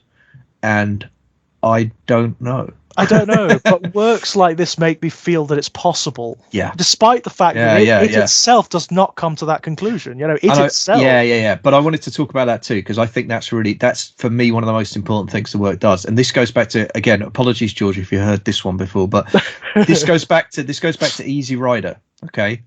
So there's an amazing interview with Fonda talking about Easy Rider, and he talks about showing the original cut of the movie to Bob Dylan, because they're trying to get Dylan to write the song for the movie, right? And Dylan hates the ending. I'm sorry. Have you both seen Easy Rider before I carry on? Yes. Yeah. Don't worry. Okay. Good. I don't want to. And if you listen to this, you haven't seen it, and you don't want a spoiler, then go watch Easy Rider. But so Dylan's like, I hate the ending. Why can't he turn around on his motorbike and drive his motorbike into the truck at least, and have that be the end? Like he takes them down with him. Why you just have it end like this? And Peter Fonda's description of what happened at that point is he turns to Bob Dylan, snaps his fingers, and says, "See, you want payback. Well, you're not going to get it. If you want payback, you've got to go out into the world and get it." And like that was the point of that ending. It was meant to leave you feeling sick, and it was meant to leave you feeling like, I don't want to live in that world. Well, okay, so do something about it. And for me, that's what's going on with Midnight Mass. It's too late for them.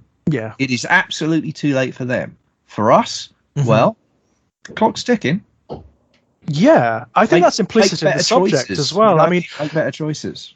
One of the other things that's very real that this show touches upon is the divisions, the intergenerational divisions that are pervasive and escalating in society now. There is a reason why the only survivors are children. Yeah, absolutely. They are the only ones. They're the only ones kind of worthy of surviving this, right? Yeah, it's not an accident. No, it is not. And all the way through from the very beginning, it's showing you these divisions between generations all the way through, whether it's the conflicts that are happening between the sheriff and his son, between Riley and his father and Riley's brother and his family. Yeah. It's fascinating, isn't it? It is a fascinating meditation on a metaphorical meditation on everything that is happening in culture and politics right now. I mean, the stuff about marginalization too. The amazing speech that the sheriff gives, when I think it's Erin finally turns up and says, "Hey, by the way, I think the priest might be a vampire, and he might have turned the entire town into vampires, and we might all be about to die." And this whole speech he gives about his career and his decision to become an officer after 9/11 and everything he went through. Right. Just what a performance and what a piece of writing, And again, I mean, on the subject of the monologues, I mean, I do think to a degree that's an aesthetic thing, and I think if you have an aesthetic that doesn't lend itself to enjoying monologues, then the show is going to drag for you a bit, because it's I mean, it is a fair description of the show to say it's monologue heavy. Yeah, that is totally. a fair description. But then of the show. again, that's Flanagan. That's what he does. And again, there is often a problem in a lot of mainstream horror where there is a dearth of character interaction. It's more about like the situation or the setting or the monster or whatever. Here, the supernatural elements, or even if they are supernatural, it could just be an animal, just a very peculiar animal, are incidental. They are the ciphers that.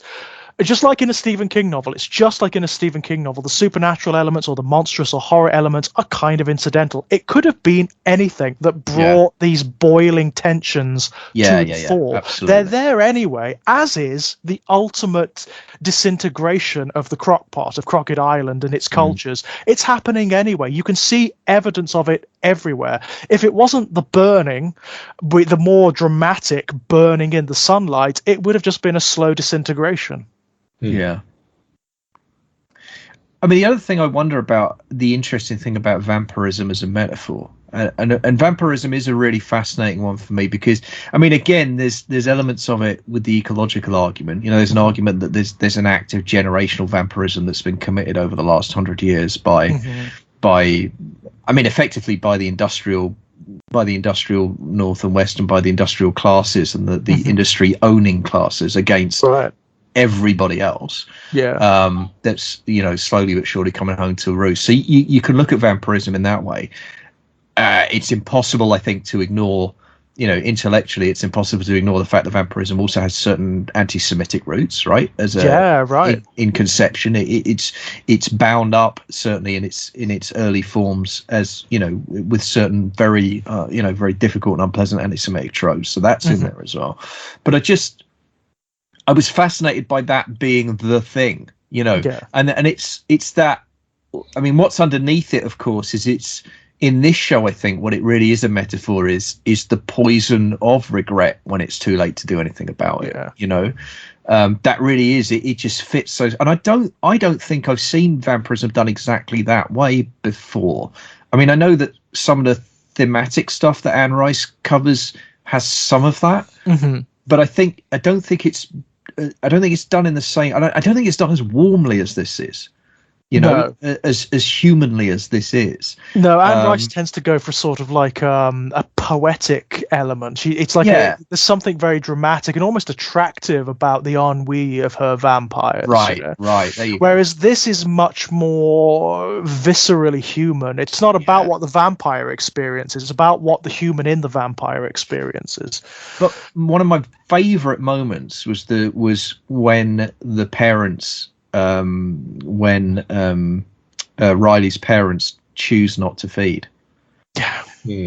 That was really, I love that, because I think about one of the things I've been thinking about a lot lately for various reasons is the ways in which historically when the far right has come to power, the ways in which it works. And I mean, this is not a secret. What we know is you have a small, I mean, a large but a sizable minority of people who are actively in favour of it, right? And that's somewhere between 15 to 30% of the population, depending on, what other prevailing factors are, how widespread the ideas were before the particular far right thing arrived, and whatever. So there's, 15 to 30%. That's about where you get. 30% tends to be where it tops out. But what you've then got is another layer of, 20, 30, 40% of people who will go along with it if they're a combination of scared enough and nervous enough and whatever, and they're the people who beforehand would have said, oh no, I'm definitely against that.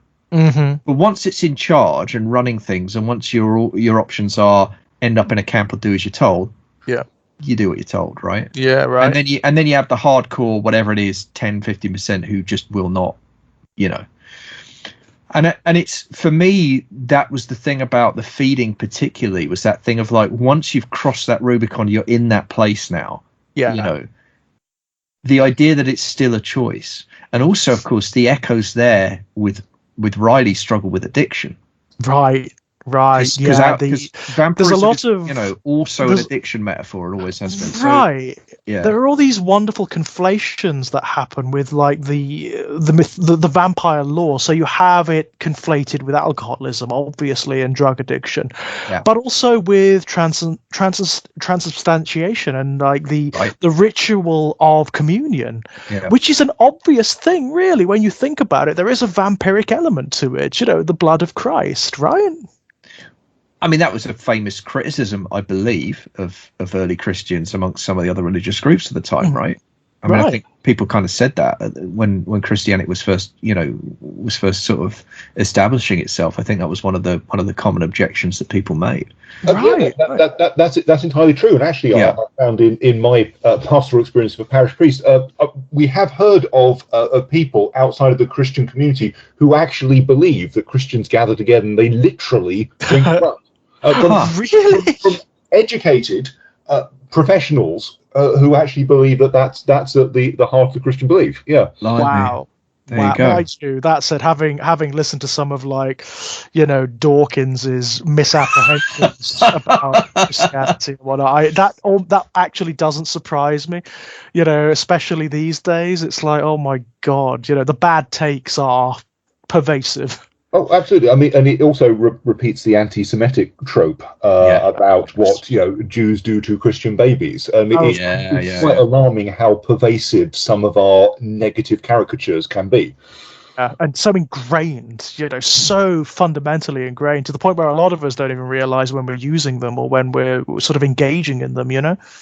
I mean, it's an interesting one. I mean, it comes. I think one of the things I think about that is it often comes from this is not an original thought, but I'm afraid I can't remember where I got it from. But like one of the most powerful, perhaps the single most powerful motivating force we have as people, certainly one of the most powerful, is disgust.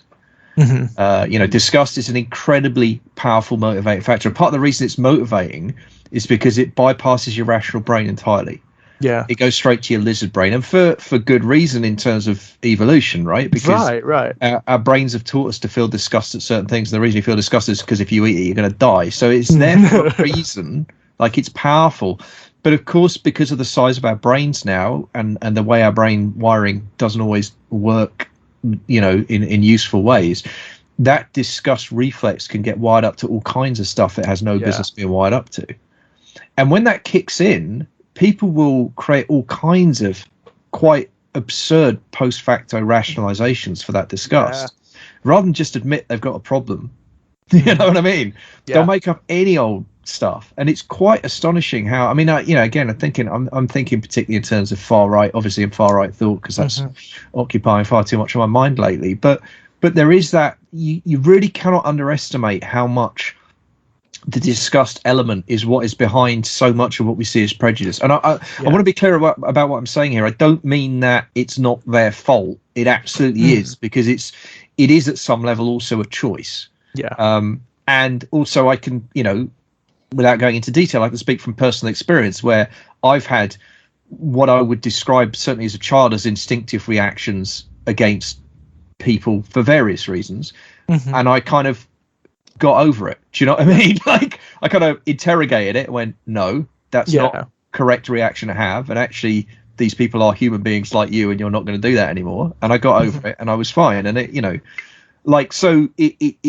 not an excuse, but it is a fact, and it is something you have to reckon with. And I think, when I hear about stuff like that, that's what it immediately makes me think of. It's like people will manufacture all kinds of nonsense to justify that disgust mechanism. Do you know what I mean? Yeah, and it's so insidious because what happens is those associations, once repeated often enough, become part of identity.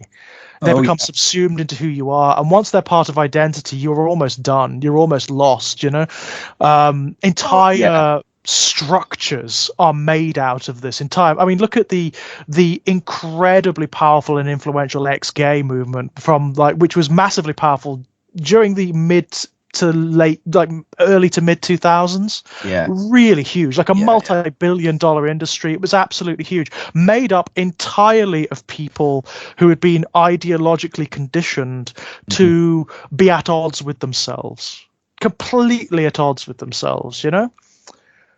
Yeah, absolutely. And I think, I mean, yeah. To have that disgust reaction with who they are, Yeah, you know, with absolutely. themselves. I mean, Yeah, how fucked up is that? And we're gonna see a similar industry around Trans people. yeah, obviously. around transitioners. That I mean, there is already a cult around the 2 or 3 people who have detransitioned and are really unhappy about it. I mean, there's already kind of like they're never gonna have to work again if they don't want to, because they can go to the gender critical circuit for the rest of their lives and eat out on telling stories about what the evil doctors did to them, you know. And it's like, it's incredible that people can't realize that what's happening with trans people, particularly in this country, is exactly what happened with gay people. It's the same thing. It's the same thing. The arguments are the same. The language is the same. The dynamics are the same. The political motivations behind it all are the same. You know,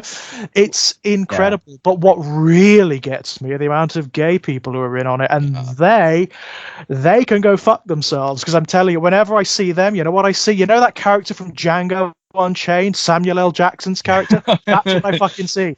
Uncle Tom traitors is what they are, and they can fuck themselves. Here's the thing, though. What kills me about that genuinely is it's when you see people who went through their own generational trauma in the 80s and 90s over exactly this stuff for their sexuality, and it's like, how can you not see it's the same fight? How can you not see that it's the same fight, and that, like, you know, they are our brothers and sisters. We will always be like it'll be LGBTQ, you know, always. We will be associated with trans people forever, because we're part of that dynamic on almost every level, you know, because we are part of like that gender fluidity, you know. We represent, like, it's part of why so many people react negatively to us, because we, by our very nature, bring into profound question prescriptions of patriarchy, prescriptions of masculinity and femininity. By our very natures, it's what we do, you know. It's what we inhabit, and if we don't, well, we should be asking ourselves why, you know. Yeah, absolutely. Well, and you're back to identity, right? You're back to and you know, if you over-identify with notions of masculinity and femininity that fit within very, very, very prescribed boundaries, anything that falls outside of that triggers that disgust mechanism. It does, right. And of course, it's even more profound with trans people, because it's even less well understood than homosexuality. You know, it's one of those things that's just pervasively misrepresented, misunderstood. The entire movement is based entirely on anatomical ignorance, genetic ignorance, rather, not influence, ignorance. It's incredible. You know, talk to any geneticist about this, talk to anyone who studies this stuff, and they'll tell you what bullshit it is. The binary notion of gender and even sex, you know, it doesn't work like that. It just doesn't work like that, you know. It's an amazing thing. But I mean, you know, don't get me wrong, I find bringing it, I don't care if it isn't, bringing it down to sort of biological essentialism and anatomical essentialism is a mistake. I don't give a shit. It's the same with homosexuality. You know, I don't give a shit if it is entirely contrived, and if it is, you know, the old thing, oh, it's a choice. Well, fine, fuck off. Does that justify you being a cunt about it? No, it doesn't. Well, it's also like, by the way, guys, you know. do you have any strong feelings about this, George? I can't tell. I don't know if you No, like I remember having this argument with someone, it was quite a while ago now, someone at a previous place of employment who had something to say about, I don't, and they made some kind of, I don't understand about Muslim women wearing burqas. And I just turned around and said, hey, I can wear a burqa if I want. Okay? That's the country we live in. We have freedom to wear what we want. Okay? Shut up. End of argument. Like, end of argument. Don't talk to me. Like, don't get baffled with, cultural this, religious that, blah, blah, blah, the other. I don't care. I live in a free society. That means I get to do what I want. And so do you. There's a great musical version of that, if you care to listen to Adrian Edmondson and the Bad Shepherds' rendition of All Around My Hat, the folk song. And if anyone should ask me the reason why I'm wearing it, I'm going to swear, it's my fucking business, it's my fucking hat. That's my fucking hat. Love it. Brilliant. Absolute brilliance. And I'm with you on that one, George. Cut the Gordian knot. Is it genetic? Is it biological? Is it choice? Don't care. Doesn't matter. Right, allowed. it's a mistake to. Do you know what that does? I mean, I know we're way off piece here, but I know. But I do apologise, Tom. This is how what the hell is wrong with this goes. It's just how we can roll. It's an absolute pleasure to be a part. Thank you. No, it's an absolute pleasure having you on. What was I going to say? What that does. These are the parameters of the argument prescribed by our enemies, right? Yeah, that's right. They want to argue biological essentialism because they know on some level that the vast majority of people who are listening are fairly ignorant on this matter, and not through any fault of their own. It's a complex subject, and most people don't have the necessary education, the necessary reading, or even like the ability to comprehend when they do have the necessary materials, because it's complex, right? And they know that, so they like to reduce everything to binary. They like to reduce everything to simple answers because they know that's what people like. They know that to most people, because it's simple, it sounds right. Yeah. And that's an interesting function of religious conservatism. Often people who will move towards more conservative forms of faith in times of crisis do so because it's one less thing to think about critically. Right. Whereas, like, I mean, again, Tom, you and I have spoken about this. Like, in any sincere manifestation of faith, there is what the Catholics would call mystery. Obviously, there is the unknown. There is something that you need to wrestle with, and that wrestling is part of the process. Yeah, it's essential to the experience. Yes, absolutely. I would say that any faith that arrives at a predetermined set of answers isn't a sincerely held internalized faith. You are simply you're simply going along with what somebody else tells you to believe. And I think actually what's really quite nice about the representation of faith communities in Midnight Mass is that great segue. Well done, Tom. Yeah, well, thank you. No, you're welcome. It shows a community which is together but not entirely at peace with itself. Pruitt is a fantastic preacher because he is passionate but not prescriptive. Yeah. He recognizes the problems in the world, but does not provide easy solutions. Right. And there is something actually quite mystical about that. Yeah, and he actually does bring up several times in his sermons and in his conversations. I love the fact that he says, like, when he's having that very intense conversation with Riley, and he says, I don't know. Yes. I don't pretend to know. It's I don't have certainty here. I don't pretend. This is the difference between him and Bev. Obviously Bev assumes to know what God is completely, and of course God dovetails with her interests because that's what God is. It's her, isn't it? It's a projection of her, whereas Pruitt doesn't. Everything with Pruitt, he doesn't pretend to know, and I love that makes him a very real priest. Watching him from a professional perspective and watching an actor pretend to be a priest, I'm actually quite critical of portrayals of priesthood, but he's a real priest because he has vulnerability, because he says he doesn't know, and that doesn't make him afraid of reaching out to people and telling other people how he sees things. He's okay to be actually surprisingly vulnerable. No, I like that. And I mean, it comes back to me to that first scene that he has with Riley. And by the way, I mean, one of the things that I don't think we talked about, I adore the pacing of this show. Yeah. I adore how it lets the story unfold and it lets it breathe. Again, some people have complained. And I have to say, people have complained about that. It's been a criticism, the pacing, and I think it is slow in some ways, but I think it's beautifully slow. I think it's elegant. I love the way it unfurls. This is definitely my personal prejudice when it comes to this kind of story, but thank God. Thank God for the Netflix show that isn't just throwing everything at you in the first episode and over complexifying itself to the point where it just goes it just loses itself, Thank God for that. But again, I think for me, I'm back to confidence in storytelling. That the audience will have the patience to get to the end of the first episode. It's like, okay, there's a bunch of dead cats. What? Nothing's really happened. In traditional. But at the same time, the characters are so interesting and they're so well played and everything. You just trust that it's going somewhere and it's going somewhere good. But I wanted to talk about that first scene because it's a wonderful moment where the family leave the church together. And he says something like, "Oh, I noticed you didn't take communion." Yeah. And what I love is he just lets the silence hang for a good, 5 or 6 seconds. They're just staring at each other. It's like, oh, got very quiet all of a sudden. I feel like, okay, I love this guy. I love this guy. This is great. And then he goes on to give that great speech about like, no, I'm fine with that.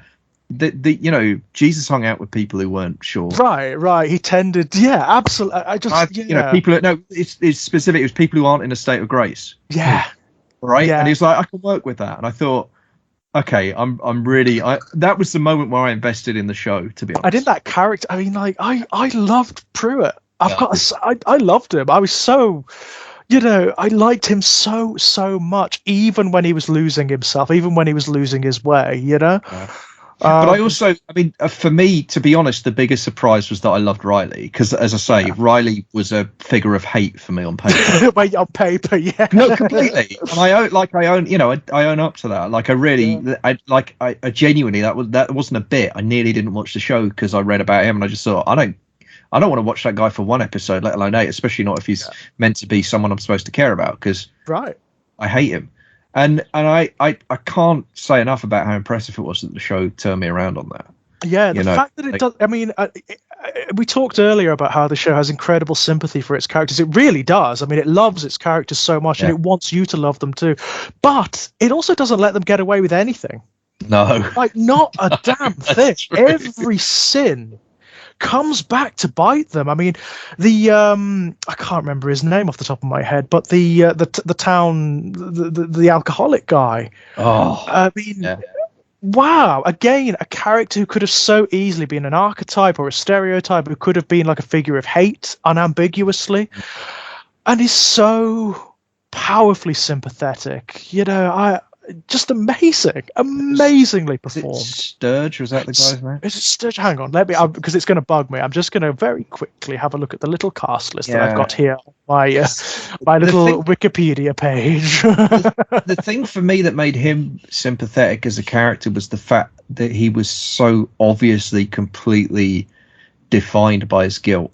Yeah, and the fact that he was clearly, I mean, like Joe Colley, there you go, who was just engaged in a spiral of self-destruction as a direct result of the absolutely terrible thing he did. Yeah.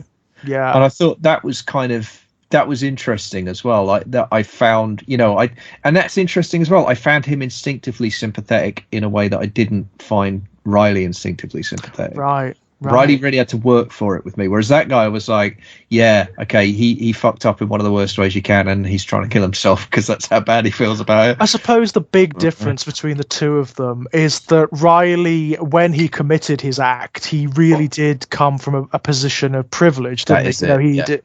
Whereas Joe doesn't. Joe is. You get the impression Joe is down and out from birth. He was probably going to be an outcast on this island from the very beginning, regardless. So there is a degree of sympathy there. But what makes, I think, why Riley sells himself so well is that he owns it. It's like I said before, he understands that what he's done is terrible. And I love, when he's talking about like personifying that character, that creature in him. And then he assimilates it later in the same conversation. He says, like, I did it. It's not this voice inside my head. That was so powerful because I've been thinking about this so much lately for various reasons, but there's a thing about disassociation, right? It's really powerful. And it's one of the ways that people process guilt is by disassociation. And one of the things that I think, any of us who carry any kind of guilt might find ourselves saying is, oh, well, I was a different person then. Yeah. And the weird thing about that is, it can be certainly true. Yeah. It really can be a true statement because people do change. That's another one of the great lies of conservatism is that people don't really change. They absolutely do. People transform. Absolutely do. And sometimes it happens suddenly and sometimes it happens over years and sometimes people backslide and sometimes it sticks. But people are capable of change. I am living proof of that. And I know plenty of other people who are as well. So that is an article of faith for me, but it's one backed up by evidence. Yeah, totally. But I do find it interesting that statement, oh, I was a different person then, it can be both true and not true at the same time. It's true in the sense, you've changed, you've developed, but it's not true in the sense that, but you did do it, whatever it was. That was you. And you may not be that person, but you were that person. Yeah. I mean, it's an ironic thing to determine genuine distance from that person and to make the claim that I was a different person than true, you need to own that person. You need to understand who that person was and why they did what they did, right? But the other thing I've been thinking about in terms of performative disassociation, so I've been, I read a bit about and I don't know why I put myself through this stuff, but I read a bit about the kind of, the big Rolling Stone expose on Marilyn Manson following recent revelations, which was incredibly grueling to read. Yeah. And just, I mean, this is a petty thing to say given the amount of damage he's done to other people, but disappointment, I cannot tell you, just a growing, like the most profound, painful disappointment. As you read through it, you just, and the other person that I've been dealing with a lot for various reasons is I mentioned him earlier, but I've been listening to a lot of Eminem lately, and there's a guy who has a persona, Slim Shady, which he describes explicitly as an alter ego. This is not me, and that's where he gets to say all of his most horrific, depraved, unconscionable stuff comes out in that character. And he's very clear that it's a character. He's very clear that he's playing a character, and it asks a lot of quite profound questions for me about performativity and where's the line. I mean, we accept that actors can play villains on screen, right? We don't think that Jeremy Irons is a Nazi because he played a Nazi in a movie. Right. But I personally have very profound questions about whether or not Eminem's a homophobe, even though he uses this homophobic language when he's being Slim Shady, because he's still Eminem. Now, why is that different because he's a rapper as opposed to an actor? Well, there might be something there about music and it being a different form, and there may be something there about it feels a bit like it's an attempt at plausible deniability. And then we're back to Marilyn Manson, right, and that whole thing. Right.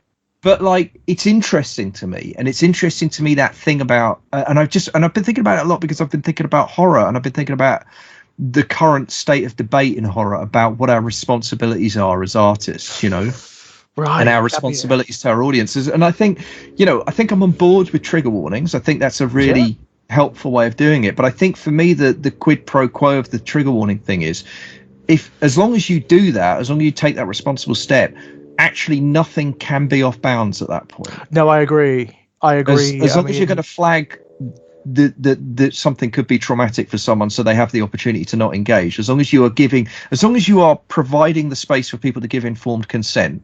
Yep.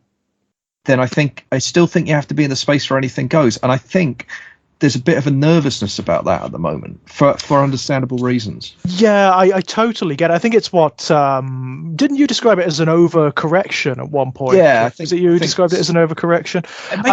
I feel very old man though when I say stuff like that. I do wonder that the next generation is just going to wipe all of that out, and I'm going to feel like an idiot. I mean, possible. I mean, it's possible, but I think you are correct. I think there is a danger that in attempting to fix the problems of the past that pervade genre fiction and the cultures that are built up around it, there is an escalating problem with overcorrection whereby certain subjects are becoming maybe verboten.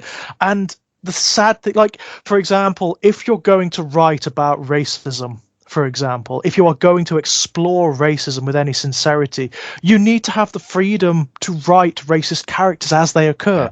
So you do need to have characters that maybe use the epithets, that maybe act in ways that are, and the same is true of homophobes and transphobes and everything else. You need to, within fiction, you need to have the freedom to do that. Otherwise, what you're doing loses all verisimilitude. It loses all power. Yeah, I mean that's kind of where I am, but it's interesting to me how that increasingly feels like a kind of vaguely kind of old school position to hold. And maybe so. I don't know. Yeah, exactly. And I don't. I'm humble enough to know that I don't have the answers. I'm more more interested in asking the question. This is an ongoing conversation. Yeah, exactly. This is not a foregone thing. This is an ongoing conversation, and it will probably continue throughout our lives and after. And I think about it in terms of pulp in particular a lot, because we've talked about this before as well. But like, I'm such a big fan of pulp, and I think that there's where I think there is a space at the moment, and I think actually, funnily enough, for all of the many flaws of the Marvel Cinematic Universe, is one of the things that does quite well is pulp storytelling that has, no, I can't possibly say that sentence out loud, let's forget about MCU. I Right. think theoretically there's a space where I think pulp actually provides an enormous opportunity for stuff that's got really good small p politics. Yeah, right. I think pulp doesn't have to cut against that. I think the more I see, especially horror, obviously because that's my genre, coming from people from various sort of historically marginalized communities, and they're writing the most amazing stuff. I mean, you and I have rhapsodized about Jordan Peele a lot, but deservedly so, right? Because that, I mean, I can't stop thinking about Get Out. I really can't stop thinking about that movie. I caught it again recently, and I was knocked out all over again. Yeah, but that is pulp horror. Yeah, he knows absolutely pulp horror. Totally, it uses all. I mean, were it not for the obvious like budget behind it and like the expertise, it would feel almost like it has all the beats and all the skitchiness of like a grotty, grimy, dirty little low rent piece of horror, but very clever, obviously, Yeah, definitely. And the brilliance of it is the way. For the first time you're watching it, for most of the movie, you don't have a clue what's going on, and it's just creeping you the hell out. And it's one of the great, and again, it does that great thing that pulp horror fiction does when it does it well. It has that click moment, that aha moment. Yeah. It all makes sense. And you're like, wow! Yeah. And actually, Midnight Mass has got that as well. Yeah, it does. Yeah, it does, and it has pulpy elements as well. I mean, this is like Midnight Mass is kind of like it's an apotheosis of horror from the last 2-3 decades or so, and it has so much of those influences just like all the way through. I mean, King is a massively obvious influence, but lots of other stuff as well. I mean, the nihilism in it, the sort of the nihilism of the ending is slightly Harlan Ellison, don't you find? There is an element of that to it. There's so much going on here, so much going on. I mean, for me as well, the thing about the closing that makes it so powerful and so painful is it's the ultimate kind of expression of love in the face of annihilation. Right. And that's always going to get me, because as cynical as I can be about people a lot of the time, I do know that we've got that in us. Yeah, right. I know we're capable of that, and seeing it just that nakedly, on screen. It's a powerful piece of work, this one. I mean, that's something I would say to anyone who hasn't watched it yet. I mean, it's not the kind of thing that you would need like content warnings for because of violence per se, or because of like trauma, although all of that is there, all of that is here.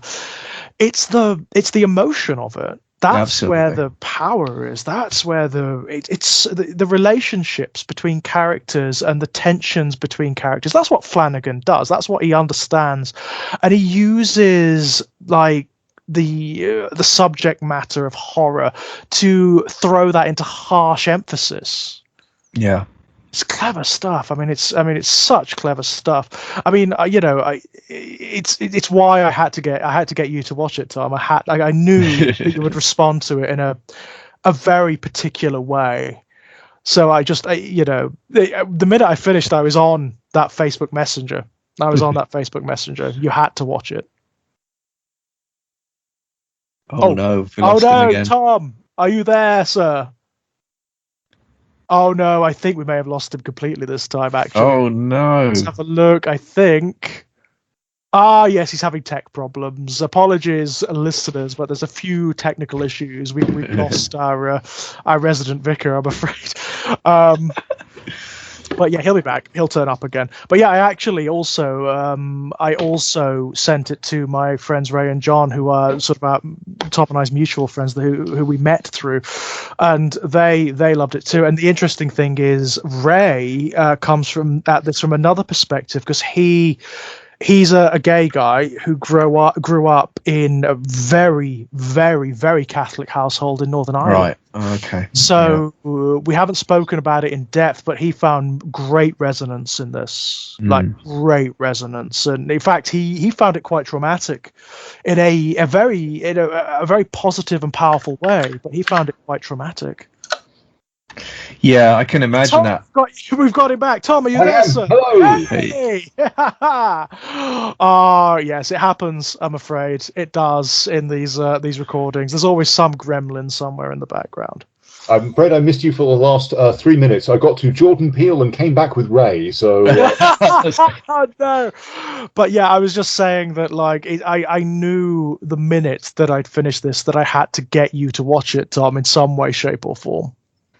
it's been an absolute pleasure to watch it. I find it impactful drama. I find it insightful reflection on themes of regret and being unable to walk in the same river twice. And the horror is well played. Yeah, it's very well placed, and I just love how low key it is as well, and the way it even when it's escalating, it doesn't go to that really extreme place that it could. It does more with eyes in the dark to frighten than it does with gore on the ground. And in fact, my wife had nightmares about eyes in the dark after watching this. She was so captivated by this, she actually ended up spending a couple of days in hospital. Just something going on. And actually, she made me promise not to finish watching Midnight Mass until she was released from hospital. It was fantastically principled. Not, are you okay? Not, are the kids okay? Don't watch the end of this until I'm out of hospital. Priorities, Tom, you know? I mean, one of the things we kind of haven't talked about that I feel like we, perhaps before we close, we should. I mean, one of the characters we haven't talked about much is the Doctor. And I thought that was, I mean, let's just say there isn't a weak performance in the show. Let's start there. I mean, the entire cast without exception is absolutely phenomenal. But I love the Doctor. I think for me, the scene, I mean, firstly, her relationship with her mother and seeing her mother get younger was just extraordinary stuff. Right. But the moment where the blood sample bursts into flames. Right. And I love the fact that all the way through, she looks at it rationally. Yep. Absolutely. She's the rational anchor, isn't she? Yep. Even beyond Riley, he's more ideological. He's ideological atheism. Well, Whereas she is looking at this thing practically medicinally. And she's the only one who provides any kind of potential explanation. And even that is tentative, right? Yeah, but what I like about it is what she does what a good scientist should do. She looks at the available facts and she draws a hypothesis based on that. And if the facts change, then the hypothesis shifts with it. I mean, I think that's really admirable what she does. But I also like how she doesn't sugarcoat the fact that she doesn't understand what's happening as well. Yeah, I think that's really kind of powerful. But I mean, there are multiple mysteries throughout this. I mean, one of the other big ones, of course, is the brilliantly clever inverse virgin birth. So you have the pregnancy that never happened. Oh gosh, another real kind of emotionally wrenching dimension to it as well, because it's something that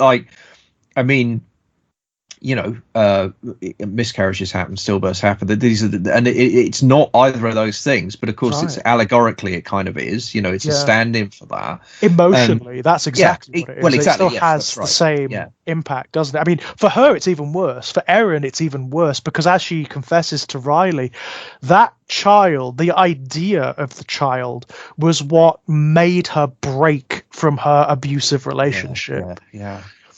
It's the idea of this child was her new life. And that's interesting too, because there's a thing about how we're all saved by different things, Right. For those of us that are saved, whatever the hell saved means. Yeah. And the heavy asterisk over that word, I guess. Well, but, salvation is part, and redemption is obviously a huge part of this show. Yeah, and yet unresolved always, which I really appreciated. It's not simple. I mean, again, it refuses simplicity. I think that's part of why it is such a good show. And it is a mark of Flanagan's writing.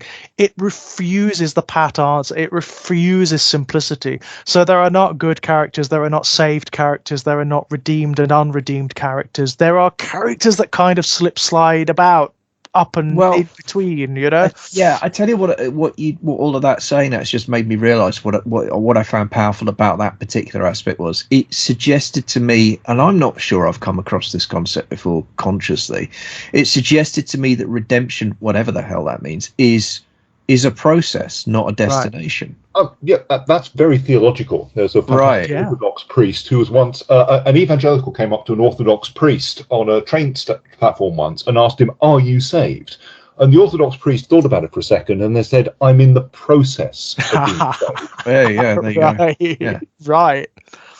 Yeah, and I feel like that the show kind of personifies that because everyone's struggling towards something, everyone's trying to get away from something, and there's not you don't feel like anyone's safe yet, you know. And of course, as the show goes on, no one is. But even at the beginning, you know, like no one is. You know, it's in it. I like that. I like the idea of it being a process. I like the idea of that kind of and seeing that because it's. I think the trouble is that the kind of the simplistic evangelical version of that feels very Hollywood, feels very pat, feels very because it falls into the heroes and villains narrative, doesn't it? It makes it's all about the big event and the big moment, and then ta-da, everything's okay.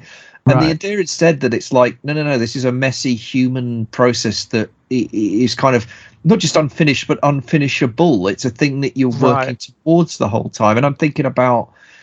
I mean, again, I'm thinking about conversations I've been having and stuff. I've been thinking about, you know, recovery as a concept. You know, there's people recovering from various kind of drug and alcohol addictions, and how recovery is the same. Recovery is a process, right? And of course, Riley's a 12-stepper, and 12, you know, and it's. I mean, you know, we could have a conversation about AA, and it works very well for some people, and it doesn't work at all for others, and. You know, it's not a panacea in that sense, but for those 3 out of 10 people for whom it works, it really, really works. Yeah, right. And that's 3 out of 10 people who would otherwise be stuck on a horrendous substance. So let's, you know, babies and bathwater. You know what I mean? It's not perfect, but it ain't nothing either. You know what I mean? Yeah. And I like how, but I think there's something particularly about Riley as an atheist, but also in the 12 steps that is absolutely fascinating to me because it's court ordered. Let's not forget that it's a condition of his bail. So it's not like, but that interests me because there's a whole thing about like, I mean, so there's a thing about survivor bias, right? So there's a thing about like, which is like, you know, people will tell a story. Oh, when I made it out because I did this. And it's like, well, no, you made it out and you did that. Yeah. Other people may have done that and not survived and we'll never hear their story, or other people may have done something different. And so it's not, and I think, you know, that's one of the interesting things about AA for me. And again, I'm very carefully not being disparaging about AA because it has saved people's lives, and I respect that completely. And I know people whose lives it saved, so I'm not glib about it. But I also know it doesn't work for everyone. And that, I do think that part of the thing that's interesting about AA is there is a kind of survivor bias inherent in the people who talk about it. Right. Because it saves their lives, and they're aware of the people that they go to the group with every week, and those people are real. Those experiences are real. But then it's like, okay, but what about the 7 out of 10?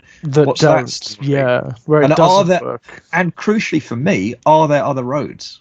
Yeah, I mean that's something that Riley himself brings up, isn't it? I mean, he talks about this. What does he call it? The RR, the AA for pirates. Yeah. Yeah.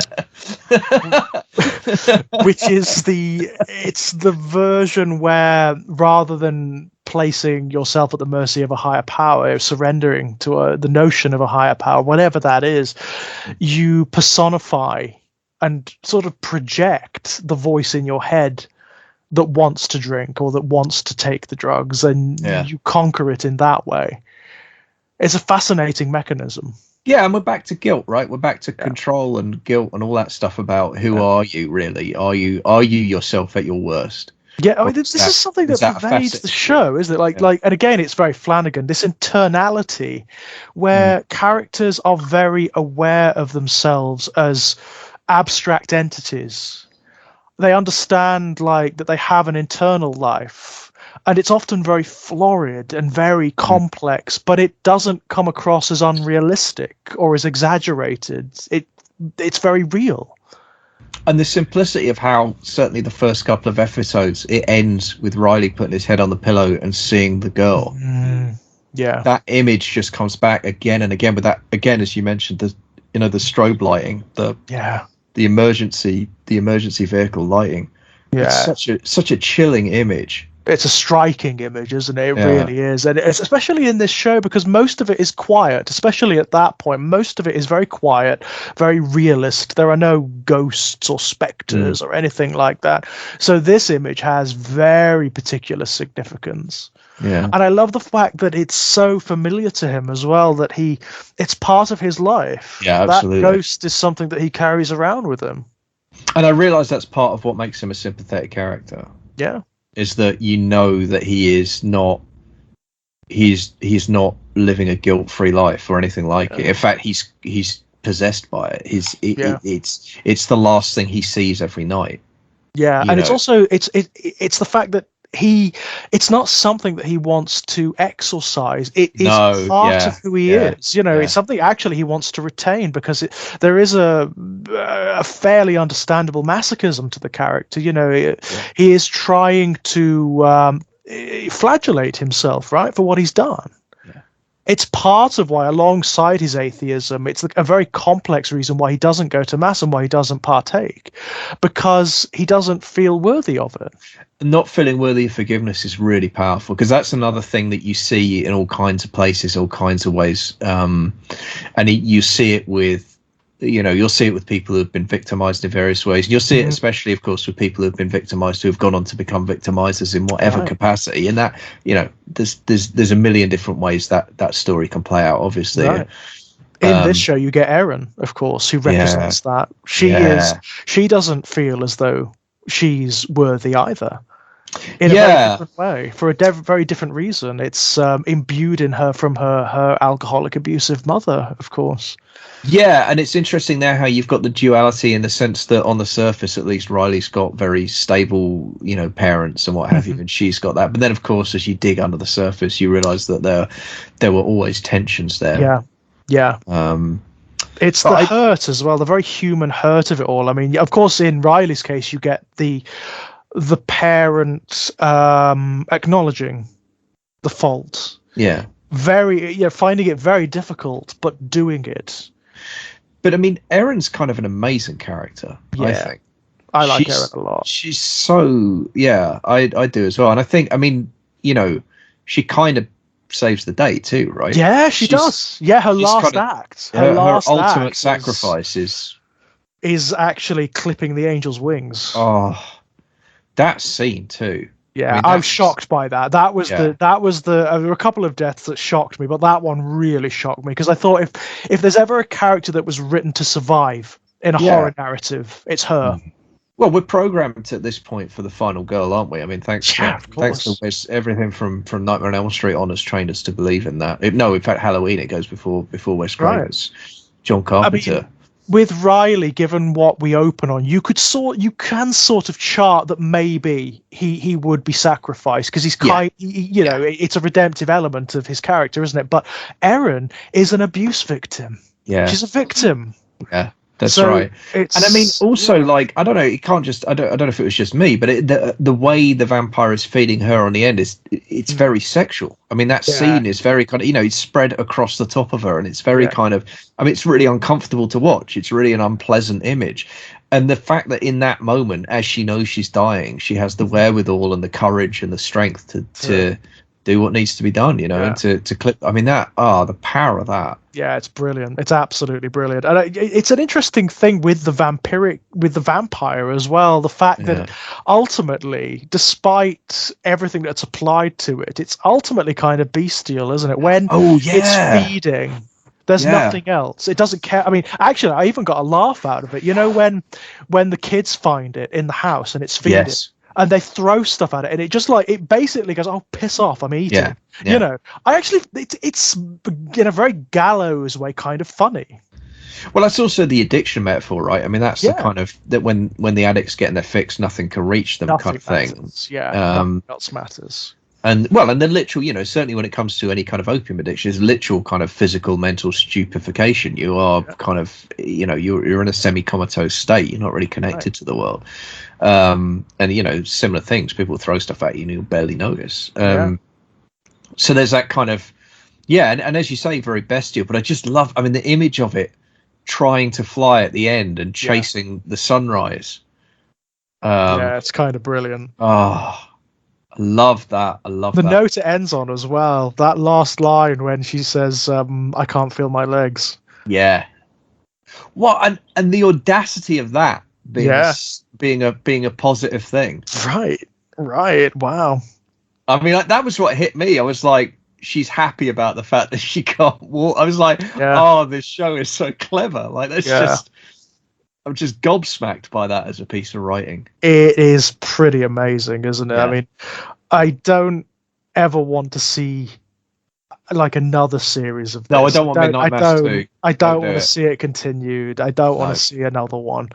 I mean, you can extrapolate all you like. There's so much that you could go into here, but I think the resonance of it is so powerful, and I don't want that in any way diluted. I mean, I know Flanagan isn't writing a Midnight, but actually what he's going on to next is he's returning to his like haunted house motif, and he's done The Haunting of Hill House. He's done The Turn of the Screw. He's now doing The Fall of the House of Usher. Yeah, and the other thing that he was involved in that's in post-production at the moment is The Midnight Club. Oh, I don't know that one. Yeah, so it's a Christopher Pike, based on a Christopher Pike way, but it's going to include several other Pike novels, apparently. Right, okie dokie. Well, so that's one to look forward to. Yeah, excellent. I will await. As I say, that's in post-production at the moment. Wow, I will. Yeah, I'm all in. You know, whenever anything comes up from that team, I'm in. Oh, and it's got Heather Langenkamp in it. Right, okay. So, as if you needed any more incentive to watch it. Right, yeah, all in. And that's Netflix as well. So hopefully they'll do what they've done, give him, because that's the other thing. You're right. I mean, you mentioned that as the model. I mean, the fact that this much money would get thrown at, because it was. I mean, this wasn't a cheap show to make, by the way. They built a town. Exactly. There is no town that looks like that. So right. Yeah. Wow. And you can tell. I mean, one of the images that weirdly, randomly almost, one of the images that haunts me is the facade of the general store with those fading ancient 80s Pepsi logos. Yeah, right. On either side, there's something about it like weather worn and splintered. There's almost an element of like it's almost post-apocalyptic, isn't it? It's almost there, you know. Yeah, it is. And that is, you know. That's what a slowly dying rural community does look like. That's exactly. It does feel post-apocalyptic. There are, there are fields with rusted vehicles sitting in them. Empty houses. Empty houses with broken windows. I mean, these are images I remember from my own childhood. And it's that's a facet of it. And it was incredible because as you say, they built that and then they made it look like it had been stood there for 100 years and that it was falling apart. I mean, quite extraordinary. My God, that cannot have been cheap. No. Wow. And I love the fact they did it. I love that. The fact that they wanted an environment that they had control over, where they could actually like determine the location of it, and also the culture of it. They could make it out of whole cloth. That is wonderful. Yeah. I love that. I love that to bits. I really do. And it's yet more evidence that we are still in the golden age of television. I mean, I totally agree. I mean, the stuff being done with genre fiction in television at the moment that is absolutely astounding. Yeah, I mean, I don't even watch. There used to be a time I'd watch what I called B+ shows, which were like the stuff that was produced by American networks that was reasonably well written, reasonably engaging. I don't have time for it. No, because there's so much A+ stuff out there now.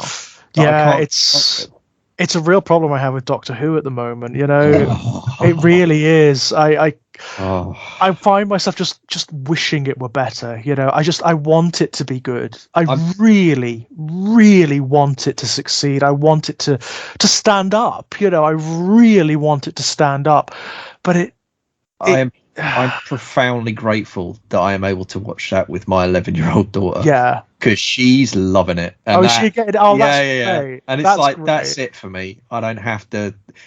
I do actually turn. I don't actually watch it. I watch her watching it. Yeah, that's great. And I get everything I need out of that because it's not. It's not for me at the end of the day, and it hasn't been for me for about 30 years. And I should stop pretending it is. And and in an ideal world, it would be for both of us, but right now it isn't. But it is for her first and foremost, and she is loving it. So whatever, really, I can't complain. Yeah. And Russell T Davies has come back, so everything's going to be fine. So who knows? Maybe everything's going to be fine. Maybe it'll pick up again. Who knows? Oh, come on! I mean, because he's like, we're talking about the golden age of television. I mean, there's a man who, right? I mean, even his bad shows are amazing, and when he's on fire, there's nothing like it. I mean, it's a sin. I've practically got PTSD from that damn show. It was difficult. It upset really me good. so much. So good, but very damn hard to watch. Yeah. Really difficult to watch. I was watching a documentary about the BBC did a documentary about Freddie Mercury recently. The final act, it was called, about it starts with the Wembley show in '86 and then goes through the last few years of his life and then the tribute concert.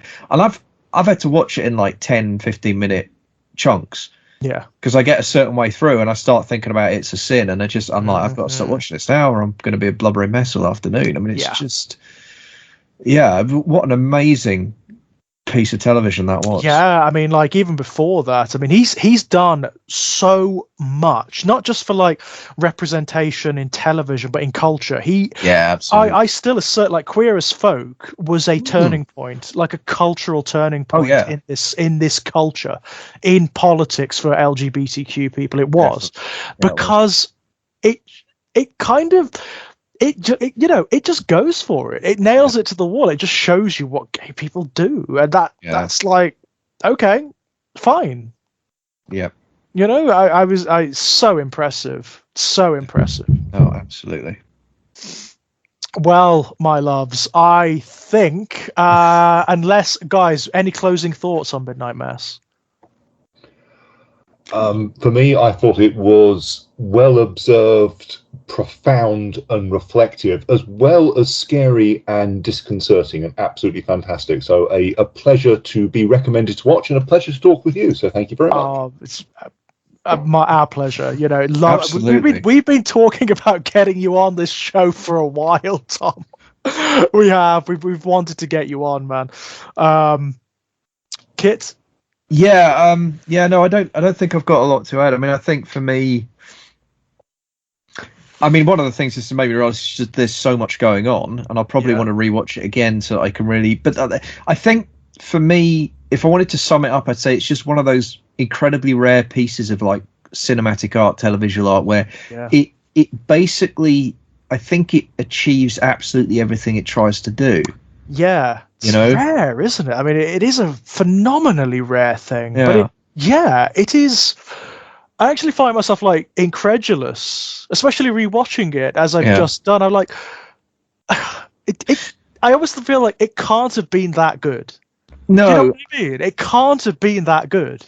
And really, when I have engaged with criticism of it, and there has been some, most of the criticism for me has either amounted to it's doing something I don't like, which is fine. Fair enough, fair enough. Yeah, or it's not doing something I wish it was doing. Well, okay, but it's not doing that. So it's But in terms of as a work, in terms of something that has a very clear, very clear story it's trying to tell. It has a very clear, mission statement. It knows what it wants to do. I don't think you can really fault it. I think it does everything it sets out to do. It doesn't sell any of the character. I mean, huge cast of characters. Doesn't sell any of them short. They all get breathing room. They all get their space. They all get the time. You know them. It's not a bad actor, is it, either, is that? There is not even a mediocre actor or just a perfunctory actor. No, even the kids, even the teenagers, which is normally a weak spot in an ensemble cast like that, are fantastic. God, we didn't even talk about it. The scene where the girl in the wheelchair confronts the guy who shot her. Oh my God! Yeah, that was one of the most difficult scenes, I think. Most amazing. That was amazing. A real conversation about forgiveness and pain. Yeah. Yeah. And what it means, what it really means. Yeah. It was, and what it doesn't. Yeah. Yeah. That for me was probably one of the most difficult scenes to watch. It was brilliant and deliberately so. It was meant to be difficult, Yeah. No, that was so, and that's what I mean. It just delivers on all of those. I mean, I obviously, because of my particular kind of interests, passions, and you know, past interests. I was really jazzed about the scenes with Riley and the priest. That was always going to be, as soon as they met and I knew they were going to be sat in a room together on chairs, it's like, bring it on, because I love those. And again, I can't recall a version of that debate I've ever heard done better. I really can't. Right. It's so often done badly, isn't it? Whenever this debate comes up in fiction, it's often in a very pat way. It's often looking to, again, you know, not to rag too hard on Dawkins, but it often refers to those kinds of conversations, doesn't it, and dynamics. It just repeats them, rather than creating its own. Based on the characters. I think it's just very rare that you can read a scene written like that or see a scene written like that and not immediately be able to guess where the sympathies of the author lies. Right. Actually. Right. And that's the thing for me, of the cleverness of that, is I couldn't actually tell you for sure what side of that debate Flanagan's on. No. I really couldn't, based on that bit of dialogue alone. And that's no, maybe someone else could. I don't know. Maybe other people feel differently. But for me, I completely agree. I think it doesn't shortchange either of them. Exactly. And that was important to me. That is important to me. That's become more important to me, funnily enough, as I've gotten older. As I've shifted away from being a kind of aggressive atheist to a more thoughtful agnostic. Yeah. That has become more and more important to me. And that's part of a wider thesis about stop treating people as caricatures and stop representing anything by the worst of what that thing has to offer. You know what I mean? Like, that's just, we don't accept that in any other field. We recognize that as prejudice when we apply it to people of, you know, of any other kind of description, right? Any other way you can divide people up. We would never accept an argument that went, oh, well, you know, some women do this, so all women are like this. You know, like, you wouldn't do that, or any other division. But we seem to be prepared to do it with philosophy and with faith for some reason. And again, you and I, in politics, I mean, you and I have talked about this before, like, it's about, like, you know, we have far more in common with the people of faith that turn up on the demos and run the food banks and do that than we have with the right wing atheists that are standing with the transphobes right now. And totally, do you know what I mean? Like, that's not because, you know, we have a common cause, we have a common understanding, and it. So for me, I just valued that so much, and it was like, for that particular debate, I mean, you know, TV's very, very good in a lot of ways at the moment, but for that particular debate, I thought we need so much more of this. We just do not get this level of intellectual honesty in that particular debate, and I was so thrilled by it, you know. It's my jam. I mean, this is my jam. This is what I want from my fiction. And don't get me wrong, I know that people engage with fiction and art on different levels and want different things of it, which is where I think a lot of the problem comes from with the criticisms of this show. I think people are coming at it expecting a particular thing and not getting it. That's where the friction comes in. But for me, this is exactly what I want from my horror. This is exactly what I want. It's an elevation of the conversation. Yeah, absolutely. That's what I want from anything I engage with, and this did it. This did it for me. Yeah, and no easy answers either. Yeah, no pat answers, no easy answers, and horror as a gateway to discussion. Yeah, you know, that's that. I don't want anything else. That's what I want from it, and it's what it gave me. So, you know, kudos. I don't know what else is going to come along which even begins to equal it. I don't know. No, I mean, but, you know. It will. I'm sure it will. You know, it happens, doesn't it? You know, it happens, but I'm not going to hold my breath for a while. You know, I think this is going to be up there for a good long while. Yeah, it's a really impressive piece of work. Well, guys, before we go, would you like to pimp yourselves out at all? Is there anything you'd like to advertise? Other than it's been fantastic to be with you this evening, that's about it. Thank you so much for inviting me on. No, nothing at all, Tom. I've got a book coming out, but it's so long in progress that I'd hawk it at some later point. But thank you. Okie dokie, no problems. Well, Tom, you know, it's been wonderful. It's been lovely catching up, and I so wanted to talk to you about this one. And I'm sure, you know, when we do have a chance to actually sit around a coffee table again, we'll get even deeper into it. I've no doubt. Kit. So I'm Kit Power. I'm an author, blogger, podcaster. You can find any of my fiction work by going to Amazon and searching under books for Kit Power. You'll find my author page there and all of my books. If any of them strike your fancy, there's one called God Bomb, which you might be interested in based on tonight's conversation about an atheist suicide bomber who walks into an evangelical meeting and demands to meet God or he's going to kill everyone in the room. So if that interests you, that's available. Other works are also available. Amazon, look up Kit Power. If you want the ebooks, just buy them from Amazon. If you want the paperbacks, and then I'd encourage you to grab the ISBN and go to your local bookshop or indeed a library and order them there. That would be fantastic. My podcast work, mainly it's on this channel. If you find yours, you'll find a lot of my stuff here. What the hell is wrong with us? Yeah. There's a lot of it here now with a shiny new intro now, by the way. I don't know whether you noticed. No, I'll have to check that out. I'm a little bit behind in my catching up, so that's good. But I also do podcast. So I have a Patreon exclusive podcast as well. So I have a patreon.com/Kit Power. $1 a month gets you something new every week, and one of the new things on there is an exclusive podcast I'm doing with Jack Graham, who's been another guest of the show, and Daniel Harper. And Jack, Daniel, and I are reading the Sherlock Holmes canon in order. Brilliant. And if you sign up there, you'll get access to that, along with something new every week. Sometimes it'll be an essay, sometimes a review, sometimes it'll be short fiction, sometimes it'll be an extract from long fiction. So all of that stuff. So yeah, that's me. Excellent. As for myself, guys, you can find me knocking about here on Exaggerated Elegy. Lots going on here at the moment, as you well know. Playthroughs, lots and lots of very, very long podcasts on all things horror at the moment, which is great fun.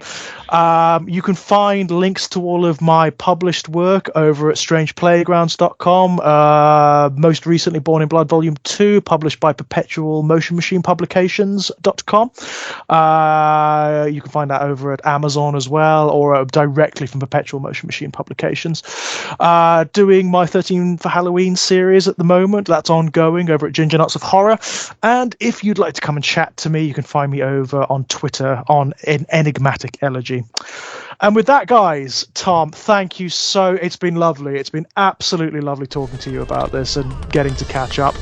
It's been a pleasure talking to yourself and Kit. Thank you so much. Thank you. Real pleasure to meet you, Tom. Let's do it again sometime. Yeah, absolutely, guys. If there's anything else, if there's anything you would like to collaborate on or chat about, please let me know and we'll set it up. Yeah.